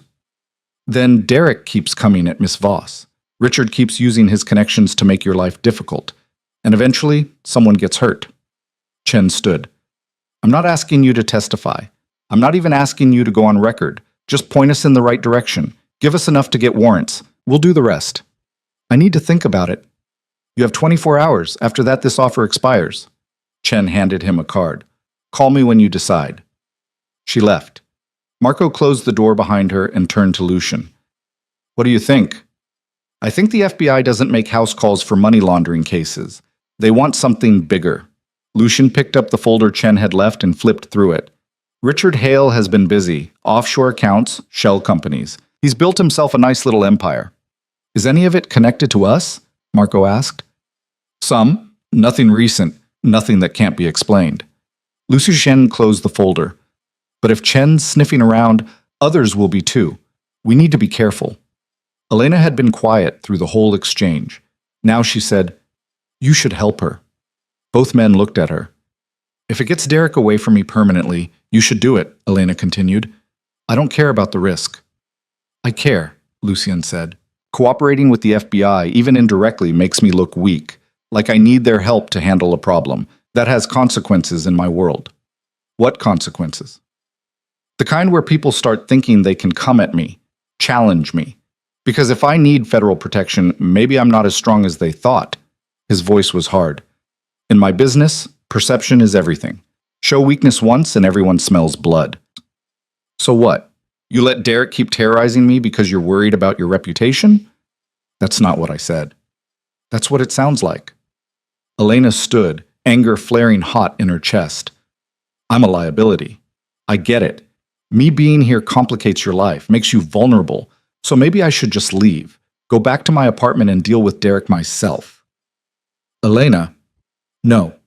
You talk about protection, about keeping me safe. But the second it might cost you something, you hesitate." She moved toward the hallway. "I won't be the reason you compromise your precious organization." Lucien caught her arm. "Stop. Just stop. Let go of me." "No." He pulled her around to face him. "You think I'm hesitating because I care more about my reputation than you? You think that's what this is?" "What else am I supposed to think?" "I'm hesitating because cooperating with the FBI puts a target on both our backs. Richard Hale has connections in law enforcement. If word gets out that I'm helping build a case against him, he'll retaliate. and you'll be the first person he comes after. Lucian's grip on her arm was firm, but not painful. I'm trying to figure out how to keep you safe while also not getting you killed. That takes more than 24 hours to plan. Elena's anger drained away. I didn't think about it like that. I know, because you're not thinking like someone in my world. You're thinking like a civilian who just wants the nightmare to end. He released her arm and cupped her face instead. I want that too, but I need to be smart about how we get there. So what do? We use Chen's offer as leverage. Not with the FBI, with Richard Hale. A cold smile crossed Lucien's face. We let him know the feds are sniffing around, that they've approached me, that I'm considering cooperating, and we watch him panic. Marco's eyebrows rose.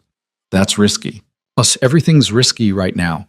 But Richard Hale values his freedom more than his son's pride. If he thinks Derek's obsession is going to bring federal scrutiny down on him, he'll shut Derek down himself. And if he doesn't, Elena asked, then we go with the FBI and deal with the fallout. Lucien's voice was calm. But I'd rather not burn that bridge unless we have to. He made several calls over the next hour. Elena listened from the couch, trying to piece together what was happening. Lucien spoke in careful language, never saying anything explicit but making his meaning clear. He was reaching out to intermediaries, people who could carry messages to Richard Hale without being traced back to him. When he finally hung up, he looked tired. Now we wait, he said. How long? Not long. Richard's smart. He'll understand the message. Lucien was right. 3 hours later, his phone rang. He listened for a moment, then smiled. Put him through. A pause. Richard, good to hear from you. Another pause. Yes, I'm aware of the situation. Your son has become a problem. His voice was pleasant, almost friendly. I understand you want to handle this internally. That's wise. Family matters should stay in the family. Elena couldn't hear the other side of the conversation, but she watched Lucien's expression shift from pleasant to cold.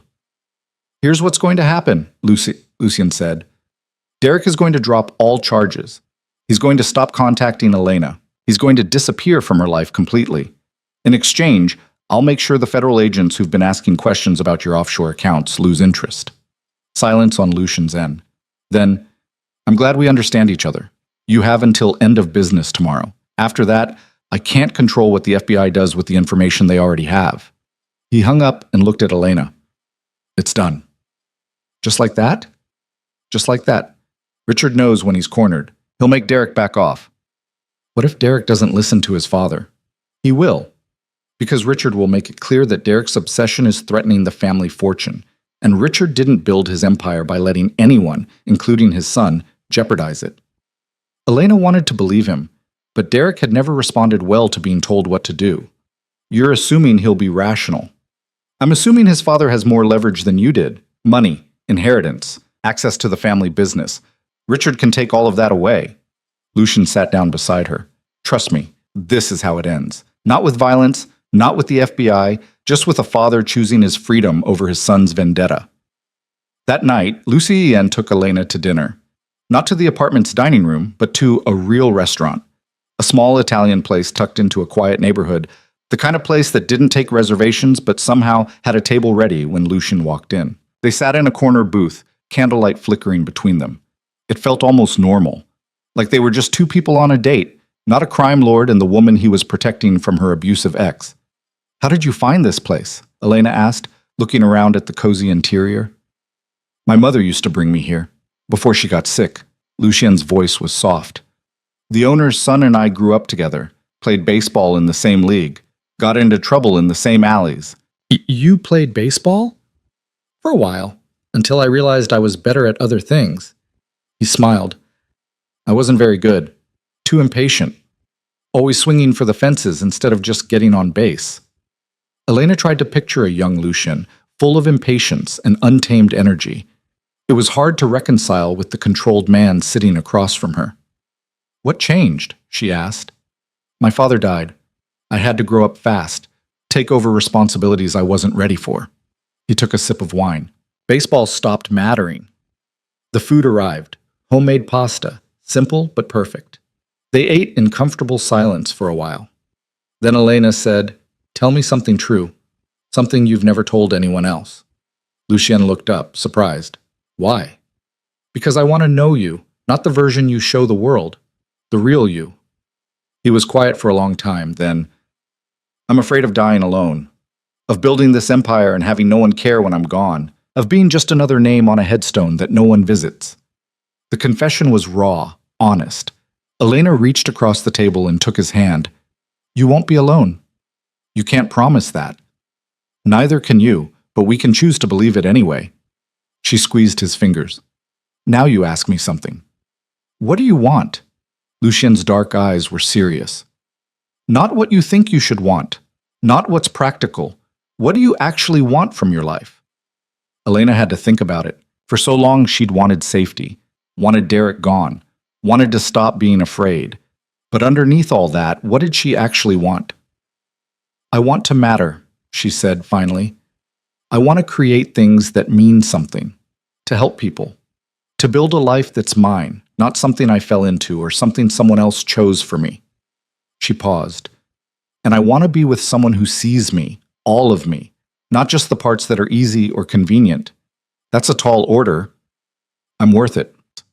She said it with more confidence than she felt. Lucien's smile was genuine, warm.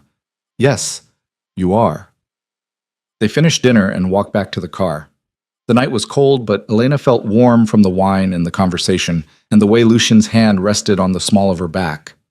When they got back to the apartment, everything felt different, charged, like something had shifted between them during dinner and neither of them could pretend otherwise. Lucien poured them both a drink. They stood by the windows, looking out at the city.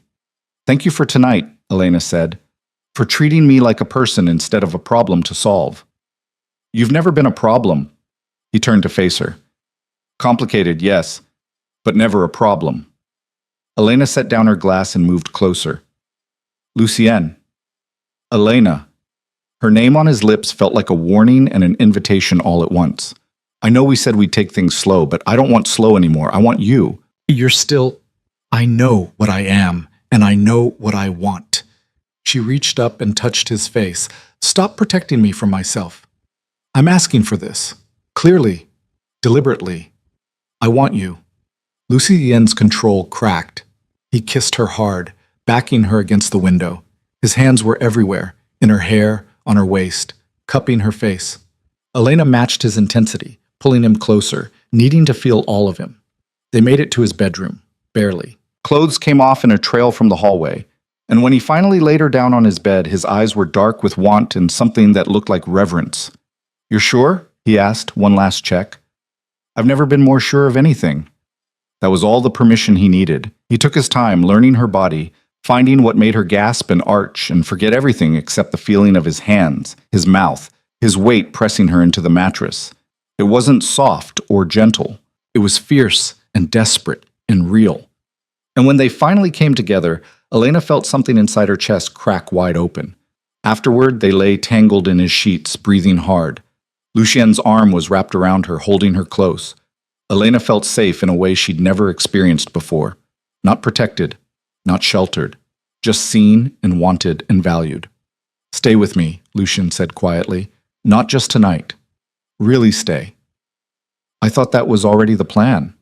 I mean after Derek's gone, after you don't need protection anymore. Stay anyway. Elena turned to look at him. His face was serious, vulnerable in the dim light. Are you asking me to move in with you? I'm asking you not to leave when you don't have to anymore. His hand traced patterns on her bare shoulder. I know it's fast. I know we're doing this backward. But I don't care. I want you here. What if I drive you crazy? What if we're terrible at living together? Then we'll figure it out. But I'd rather try and fail than watch you walk away because you think it's the practical thing to do. Elena kissed him, soft and slow. Okay. Okay? I'll stay. We'll try. We'll probably drive each other crazy, but we'll try.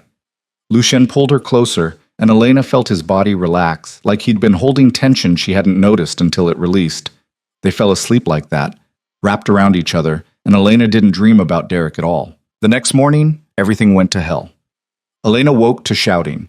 Lucien was already out of bed, pulling on clothes. Through the bedroom door, she could hear Marco's voice, urgent and sharp. What's happening? Elena asked, sitting up. Stay here. Lucien's voice was hard. Don't come out until I tell you it's safe. He left before she could argue.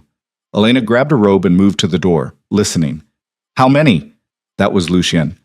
4. Maybe 5. They're armed.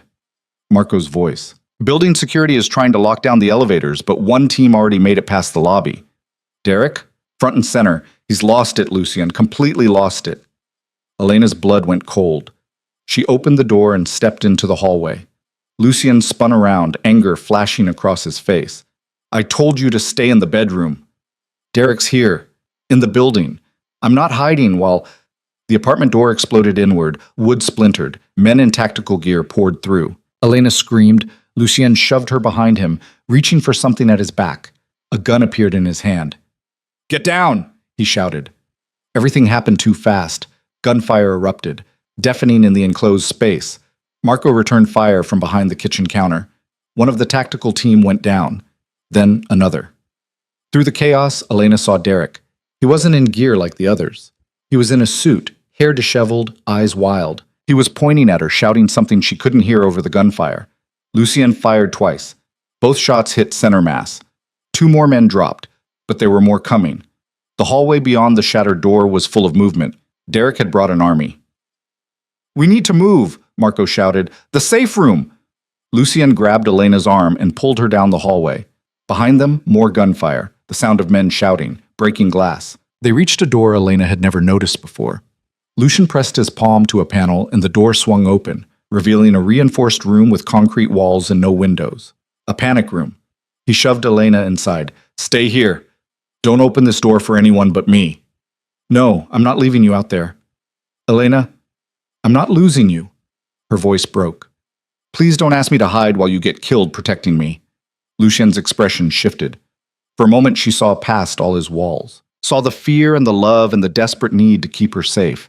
Then he kissed her, hard and fast. I love you. Remember that. He slammed the door shut.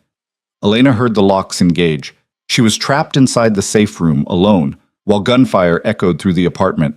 She pounded on the door, screaming Lucien's name, but the walls were too thick. The door was designed to withstand anything. All she could do was wait, and pray that when the door opened again, Lucien would be the one standing on the other side. Minutes passed like hours. The gunfire stopped. The sudden silence was worse than the noise. Elena pressed her ear against the door, trying to hear anything. Then a voice. Derek's voice. Muffled but audible. Where is she? Where's Elena? A pause.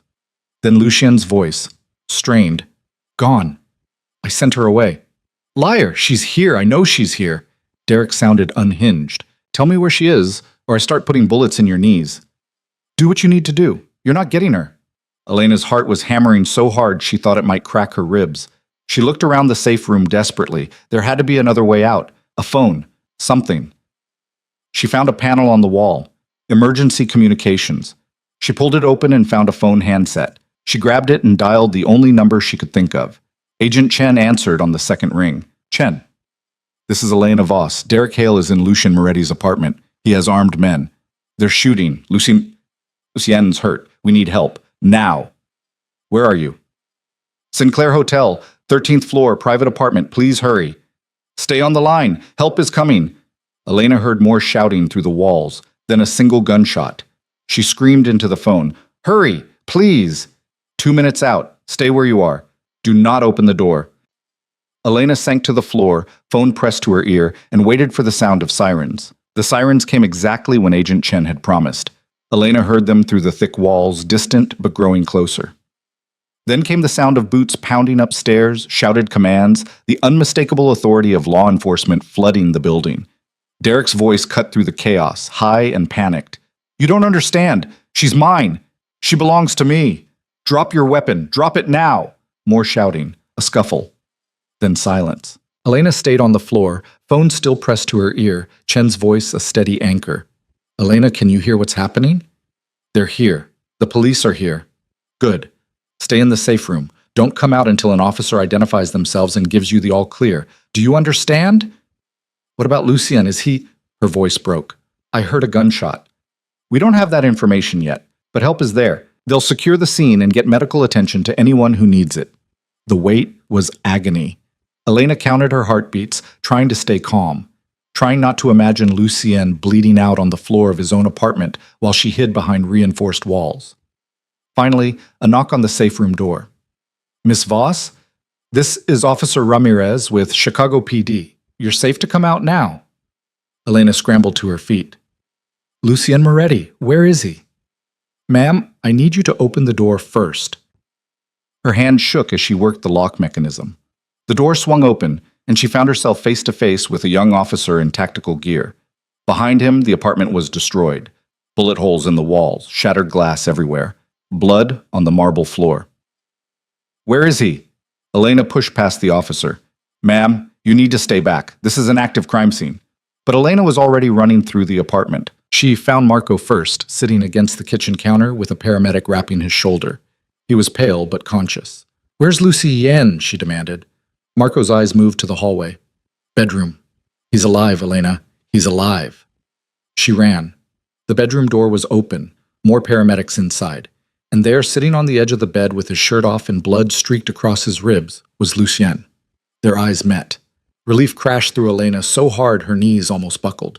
"You're okay," she breathed. "Mostly." His voice was strained. He gestured to his left side where a paramedic was applying pressure to a wound. "Derek got one shot off before the FBI arrived. Grazed my ribs. Hurts like hell, but nothing vital." Elena crossed to him and took his face in her hands, needing to touch him, to confirm he was real and breathing. "You told me you loved me and then locked me in a room. Best way to keep you safe. I thought you were dead. I thought—" Her voice cracked. "Don't ever do that to me again." "Can't promise that. Comes with the territory." But his hand came up to cover hers, holding it against his face. "I'm sorry you had to hear it like that. In the middle of chaos, you deserved better." "I don't care how I heard it. I just care that you meant it." "I meant it." His dark eyes were serious despite the pain tightening his features. "I love you, Elena. That's not changing." The paramedic clearing his throat interrupted them. "Sir, I need to finish bandaging this, and you really should go to the hospital for proper treatment." "Not happening. Patch me up here." "Mr. Moretti, here, or don't, your choice." The paramedic sighed but continued working. Elena moved to sit beside Lucien, careful not to jostle him. "What happened out there after you locked me in?" Derek brought hired muscle, ex-military types, 4 of them plus Derek. Lucien winced as the paramedic tightened a bandage. "They came in hard and fast. Took out 2 before they realized we were actually shooting back. The other 2 got smart and took cover." "And Derek?" "Panicked, started screaming about you, waving his gun around like an amateur. I was trying to talk him down when the FBI arrived. He took a shot at me out of pure rage. Missed everything important, thank God. Then the feds swarmed the place and it was over." Elena thought about Derek's voice through the wall, the unhinged quality to it. "Where is he now?" "Federal custody. Chen arrested him personally, him and all 4 of his hired guns." Lucien's smile was cold. "Turns out hiring a private military team to assault someone's home is several kinds of federal crime. Derek's going away for a long time." "And his father?" "Richard Hale is probably having the worst day of his life right now. His son just committed federal crimes that are going to bring intense scrutiny to the entire Hale family business. The FBI will tear through their finances looking for connections to the men Derek hired." Lucien's expression was satisfied despite the pain. "Richard tried to control his son. He failed. Now they both pay the price." Agent Chen appeared in the doorway. She looked tired, but grimly pleased. "Mr. Moretti, Miss Voss, glad you're both alive." "Thanks for the timely arrival," Lucien said. "Thank Miss Voss. Her call gave us probable cause to enter without a warrant. Very helpful." Chen's eyes moved to Elena. "Smart thinking. You probably saved his life." Elena's throat tightened. "I just didn't want to lose him." "Well, you didn't, and now we have Derek Hale on multiple federal charges: assault with a deadly weapon, attempted murder, conspiracy, illegal possession of military-grade weapons, violation of a restraining order. He's looking at 20 years minimum." "Good," Elena said flatly. "He deserves worse." Chen's expression softened. "I know this has been traumatic, but it's over now. Derek can't hurt you anymore. His father can't protect him anymore. You're free." The word hung in the air. Free. Elena turned it over in her mind, testing it. For months, she'd been trapped, first by Derek's control, then by fear, then by the need for Lucian's protection. The idea that she could actually be free felt foreign. "What about Lucien?" Elena asked. "You said you wanted his cooperation against Richard Hale. Is that still on the table?" "That depends on Mr. Moretti." Chen looked at him. "We have Derek dead to rights, but Richard Hale is still out there, still running his dirty empire. If you're willing to share information about his business dealings, we can take him down too. Make sure he never has the resources to come after either of you again." Lucian was quiet for a moment, considering. Then he said, "I'll give you what I have, but I want immunity, full immunity for anything that comes out during the investigation." "I can arrange that, as long as you're not directly involved in the crimes we're investigating." "I'm not. Richard and I had some peripheral business overlap years ago. Nothing recent, nothing illegal on my end." Lucien's voice was steady. "But I know where he keeps his real records, the ones his accountants don't see." Chen's eyes sharpened. "Where?" "A storage unit in Gary, Indiana, under his wife's maiden name. Everything's in there. Ledgers, bank statements, contracts. He kept it all because he's paranoid and stupid." Lucien rattled off an address from memory. "You'll need a warrant, but the evidence inside will more than justify it." "How do you know about this?" "Because I make it my business to have insurance on everyone I work with. Richard Hale might have money and connections, but I have information. And right now I'm choosing to share it." Lucian's smile was sharp. "Consider it my contribution to cleaning up Chicago's business community." Chen pulled out her phone and started making calls. She stepped into the hallway, her voice low and urgent. The paramedic finished bandaging Lucian's ribs and stood. "You're all set, but seriously, if you develop a fever or the pain gets worse, go to the ER." Noted. When the paramedic left, Elena and Lucian were alone for the first time since the attack. The apartment beyond the bedroom was full of police and federal agents processing the scene. But in here, it was just the two of them. "You gave up your leverage," Elena said quietly. "Your insurance on Richard Hale. Why?" "Because keeping you safe is more important than keeping leverage on a man I barely do business with anymore." Lucian reached for her hand. "And because you were right, at the lake, I was using protection as an excuse to keep distance between us. But I don't want distance anymore." "Even though it's complicated? Even though I come with all this baggage?" "Everyone comes with baggage. Yours just happened to be violent and deranged." He pulled her closer, careful of his injured ribs. "I've spent 20 years keeping people at arm's length, convincing myself it was safer that way. But safe is just another word for alone, and I'm tired of being alone." Elena kissed him, soft and careful, mindful of his injuries.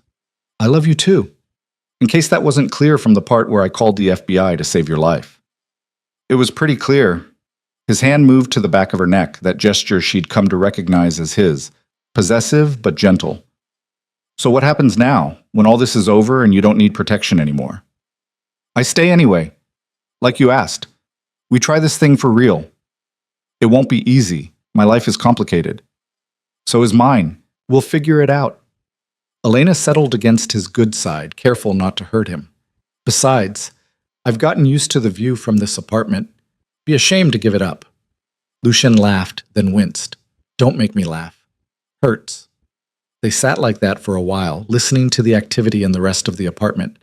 Eventually, Chen came back. "We got the warrant," she said. "Team's heading to Gary now, and I've drafted immunity paperwork for you, Mr. Moretti. Have your attorney review it, but it's standard. I'll have Daniels look at it tonight." "Good." Chen paused. "For what it's worth, you did the right thing. Richard Hale has hurt a lot of people over the years. This will finally stop him." After Chen left, more police came and went. They took statements from Elena, from Lucian, from Marco. They photographed everything, collected evidence. By the time they finally cleared out, it was late afternoon. The apartment was a disaster, but the building maintenance team was already boarding up the shattered front door. Cleaning crews would come tomorrow. Vincent had already called to say he'd have meals delivered since the kitchen was temporarily unusable. Lucian's organization moved with quiet efficiency. People arrived to remove the broken furniture, to patch bullet holes, to erase the evidence of violence. Within hours, it looked less like a war zone and more like a construction site. Elena and Lucian relocated to a hotel suite for the night, while the apartment was made livable again. Marco came with them, his shoulder properly treated at a hospital despite his protests. They ordered room service and ate in exhausted silence. Later, Lying in the hotel bed with Lucien beside her, his ribs bandaged, painkillers making him drowsy, Elena felt the adrenaline finally drain away. The fear, the panic, everything that had been keeping her running for months. "It's really over," she said quietly. "Yeah." Lucien's voice was heavy with approaching sleep. "Derek's going to prison. Richard's empire is collapsing. You're safe." "We're safe," Elena corrected. "Both of us." His arm tightened around her. "Both of us." She fell asleep to the sound of his breathing, steady and alive, and felt something like peace settle into her bones for the first time since her parents had died. The next 2 weeks passed in a blur of legal proceedings and media coverage. Derek's arrest made the news. The raid on Richard Hale's storage unit made bigger news. The evidence inside was exactly what Lucien had promised. Years of financial crimes laid out in meticulous detail. Richard Hale was arrested. His company's stock plummeted. Associates scrambled to distance themselves. And through it all, Lucien kept his immunity agreement and his distance from the spotlight. Elena watched it unfold from the safety of the apartment, which had been fully restored. Better than before, actually. Bulletproof glass in the windows now. Enhanced security measures. But it was still home.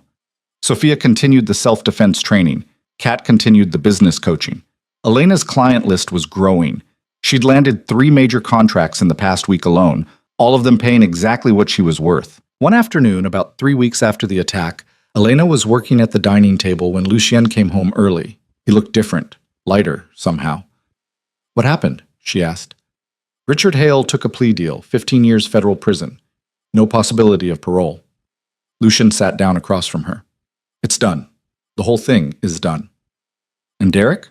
"Still awaiting trial, but his attorney is recommending he take whatever deal the prosecution offers. The evidence is overwhelming." Lucien reached across the table and took her hand. "He's never getting out, Elena. Even with good behavior, he's looking at minimum 18 years. By the time he's free, you'll have built an entire life he has no part of." Elena felt tears prick her eyes. Not from sadness, from relief so profound it felt like grief for everything she'd lost along the way. "Hey," Lucien said softly. "You okay?" "I'm free," she whispered. "Actually, really free. I can go anywhere, do anything. I don't have to look over my shoulder. I don't have to be afraid." "No, you don't." She stood and moved around the table, climbing into his lap carefully. His ribs were mostly healed, but still tender. "Thank you. For everything. For protecting me when no one else would. For believing me. For loving me." "You don't need to thank me for that." His hand settled on her waist. "Loving you is the easiest thing I've ever done." They kissed, slow and deep and full of promise. When they broke apart, Elena said, "I want to do something." "What?" "I want to start a foundation for women leaving abusive relationships. Help them find housing, legal representation, counseling. All the things I didn't have when I left Derek." Lucien's expression shifted. Something like pride flickered in his dark eyes. "That's a hell of an idea. I've been thinking about it for weeks. All those women who don't have someone like you to protect them, who don't have resources or connections or any way out. I want to help them." "Then we'll do it." Lucien's voice was firm. "I'll provide the initial funding. You run it however you want. Make it what you wish had existed for you." "You do that?" "I told you. I'm moving my organization toward legitimate business. A charitable foundation is exactly the kind of thing that helps that transition." He smiled. "Plus, it's a good cause. And it matters to you." That's reason enough. Elena felt something warm and bright bloom in her chest. "I love you." "I know." He kissed her again. "I love you too. Now tell me about this foundation. What are you going to call it?" They spent the rest of the afternoon planning. Elena sketched out ideas while Lucien made calls to attorneys and accountants. By evening, they had the bones of something real. A foundation that would provide emergency housing, legal aid, and job training for women escaping domestic violence. It would take months to get it properly established. But Elena had time now. She had safety. She had resources. She had Lucien's support and her own growing confidence. She had a future that was entirely hers to build.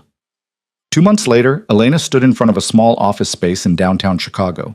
The sign above the door read Voss Foundation in clean, simple letters. The design was hers, the mission was hers, the hope it represented was hers. Lucien stood beside her, his hand resting on the small of her back. Marco was there too, along with Sophia and Kat. They'd all become something like family over the past months. People who showed up, who cared, who fought for each other. Ready? Lucien asked. Elena nodded. She unlocked the door and stepped inside. The space was small but bright. Desks already set up, phones ready to ring. In the corner, a comfortable seating area where women could come and feel safe while they figured out their next steps. It wasn't much yet, but it was a beginning. I got the first call this morning, Elena said. A woman named Sarah. Her boyfriend put her in the hospital last week. She left him but has nowhere to go. Her family won't help. She's terrified. What did you tell her? Lucien asked. That she could come here.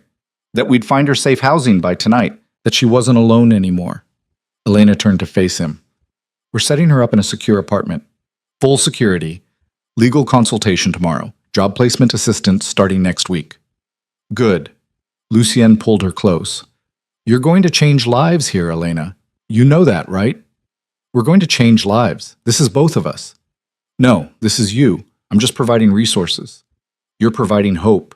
That's worth more than money. They stayed in the office for a few more hours, making sure everything was ready. Then they went home to the apartment that had become theirs. Not just Lucien's, theirs. That night, lying in bed with the city lights streaming through the windows, Elena thought about the path that had brought her here.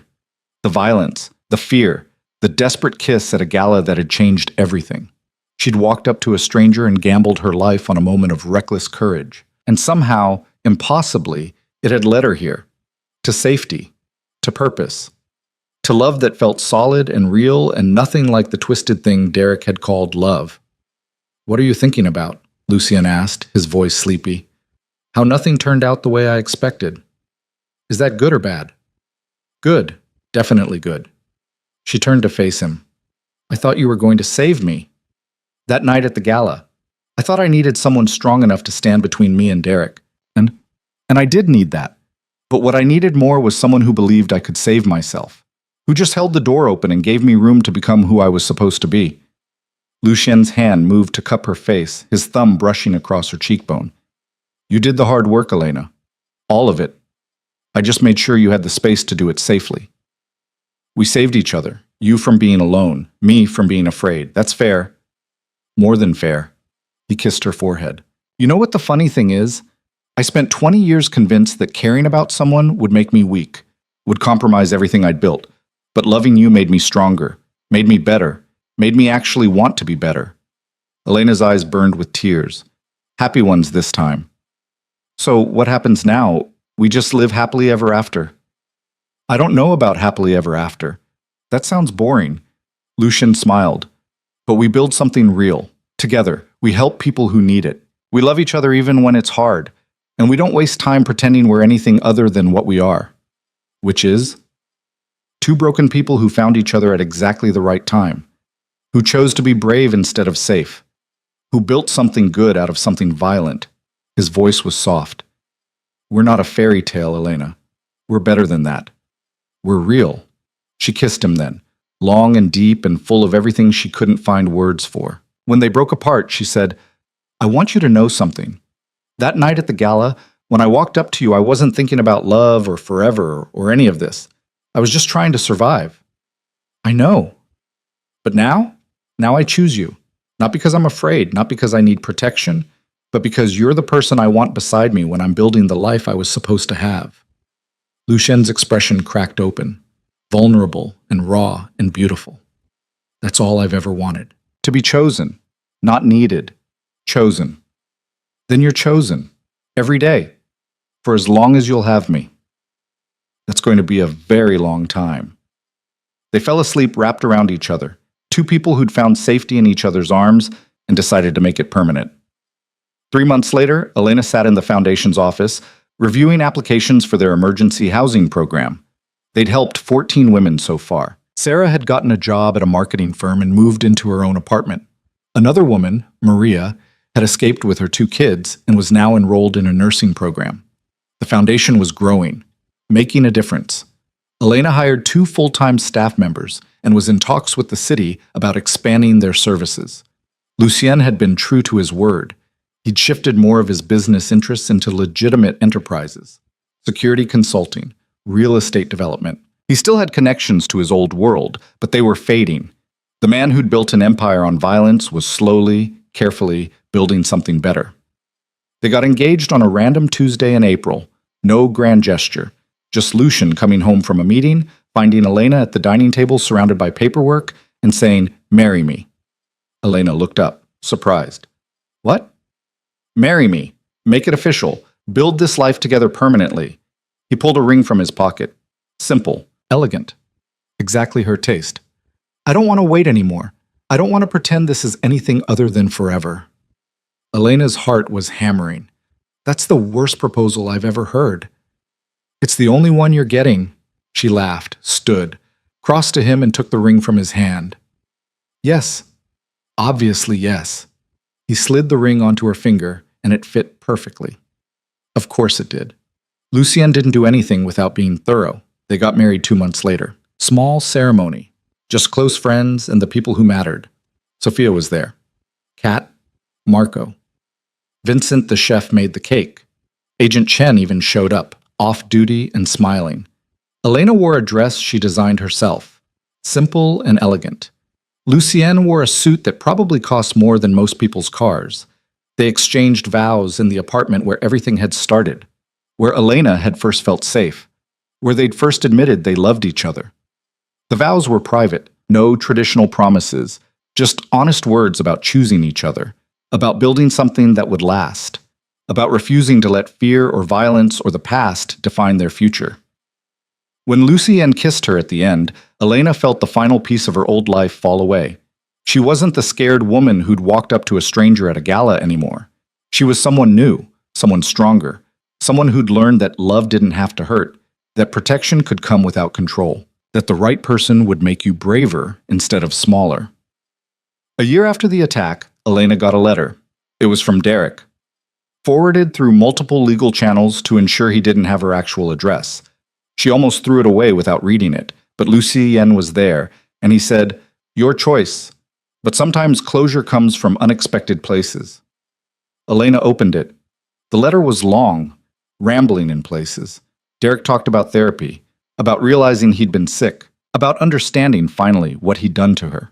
He didn't ask for forgiveness, didn't make excuses. He just acknowledged the damage and said he hoped she'd found peace. At the end, he wrote, "You deserve to be happy.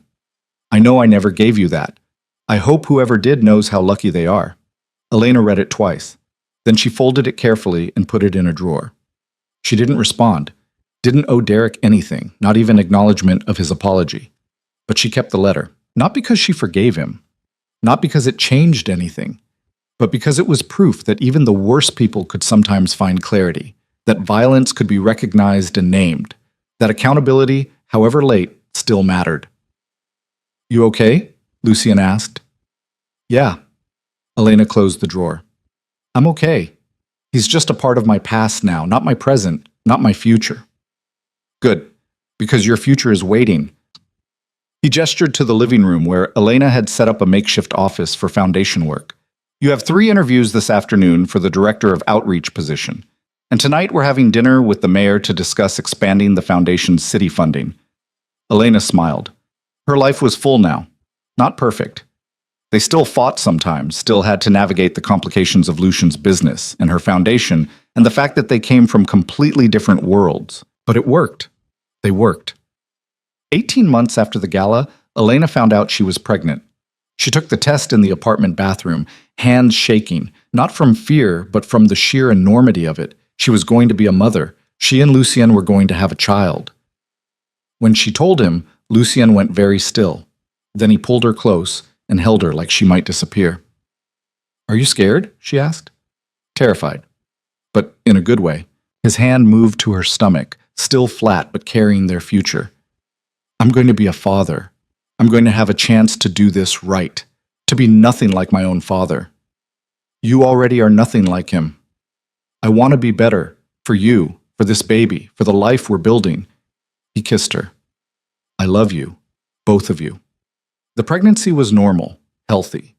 Elena worked through most of it, only slowing down in the final months when her body demanded rest. The foundation was thriving. They'd helped over 100 women by the time Elena went on maternity leave. They'd opened a second office. They were making real, measurable differences.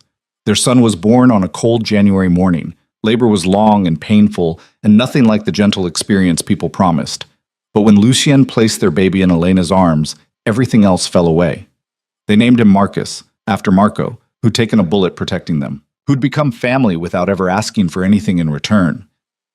Fatherhood changed Lucien in ways Elena couldn't have predicted.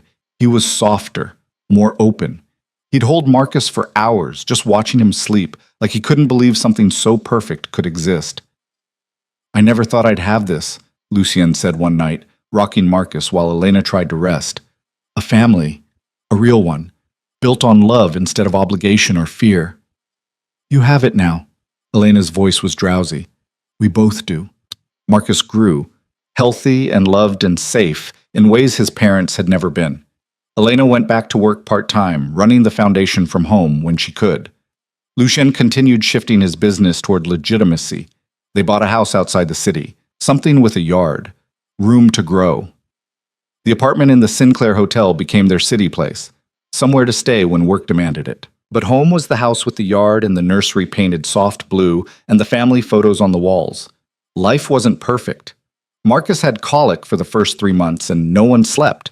Lucien still had to deal with people from his old life who didn't want to let go. Elena struggled sometimes with postpartum anxiety, her old fears resurfacing in new forms. But they handled it together, with honesty, with support, with the kind of love that was built on choosing each other every single day, not just once. 5 years after the gala, Elena stood in the foundation's main office and looked around at what they'd built. 5 locations across Chicago now. Over 500 women helped, a staff of 32 dedicated people who believed in the mission.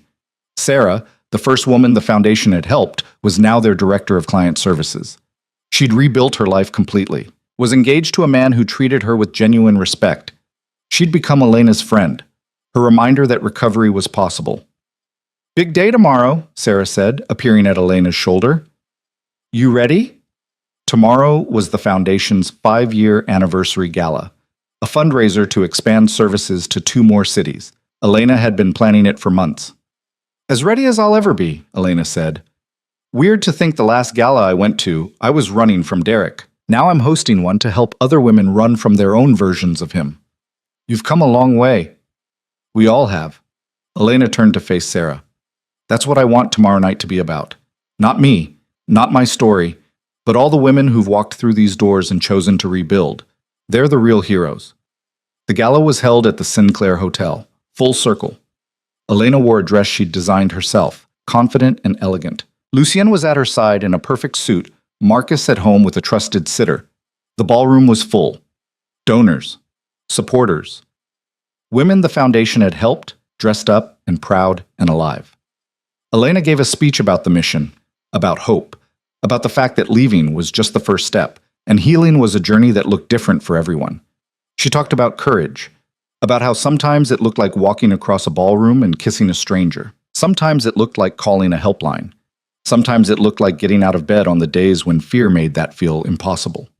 When she finished, the room erupted in applause. Elena looked out at all those faces and felt something profound. Not pride exactly, more like gratitude that she'd survived long enough to build this, to help others survive. Lucien found her after the speech. "That was beautiful. It was true." She leaned into him. 5 years ago, I was terrified and desperate. Now I'm standing here helping other women find their way out. Life is strange." "Life is good," Lucien corrected. "Strange, but good." They danced, slowly, with his arms wrapped around her and her head on his shoulder. The music was soft. The lighting was gentle. Everything felt right in a way Elena had stopped believing was possible.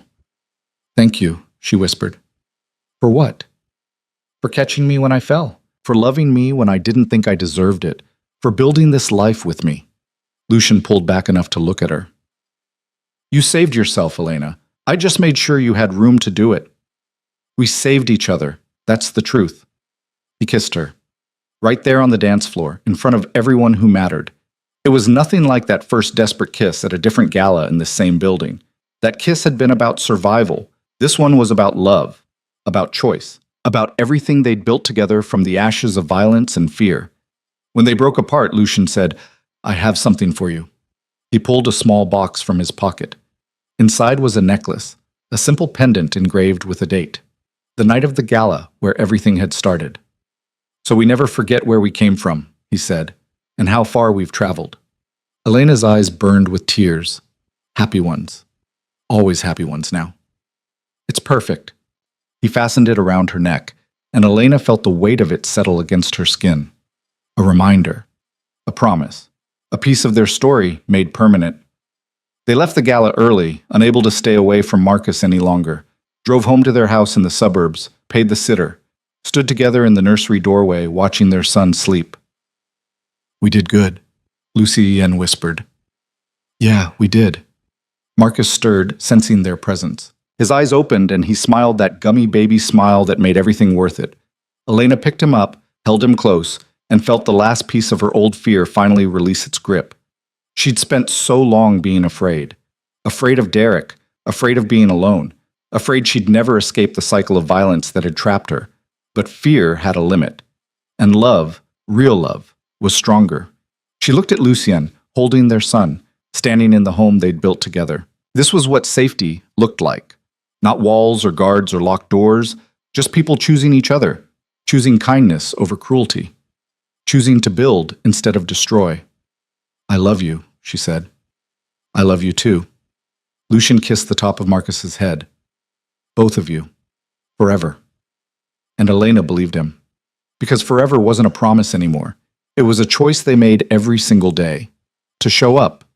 To be honest. To love each other through the hard parts and the beautiful parts and everything in between.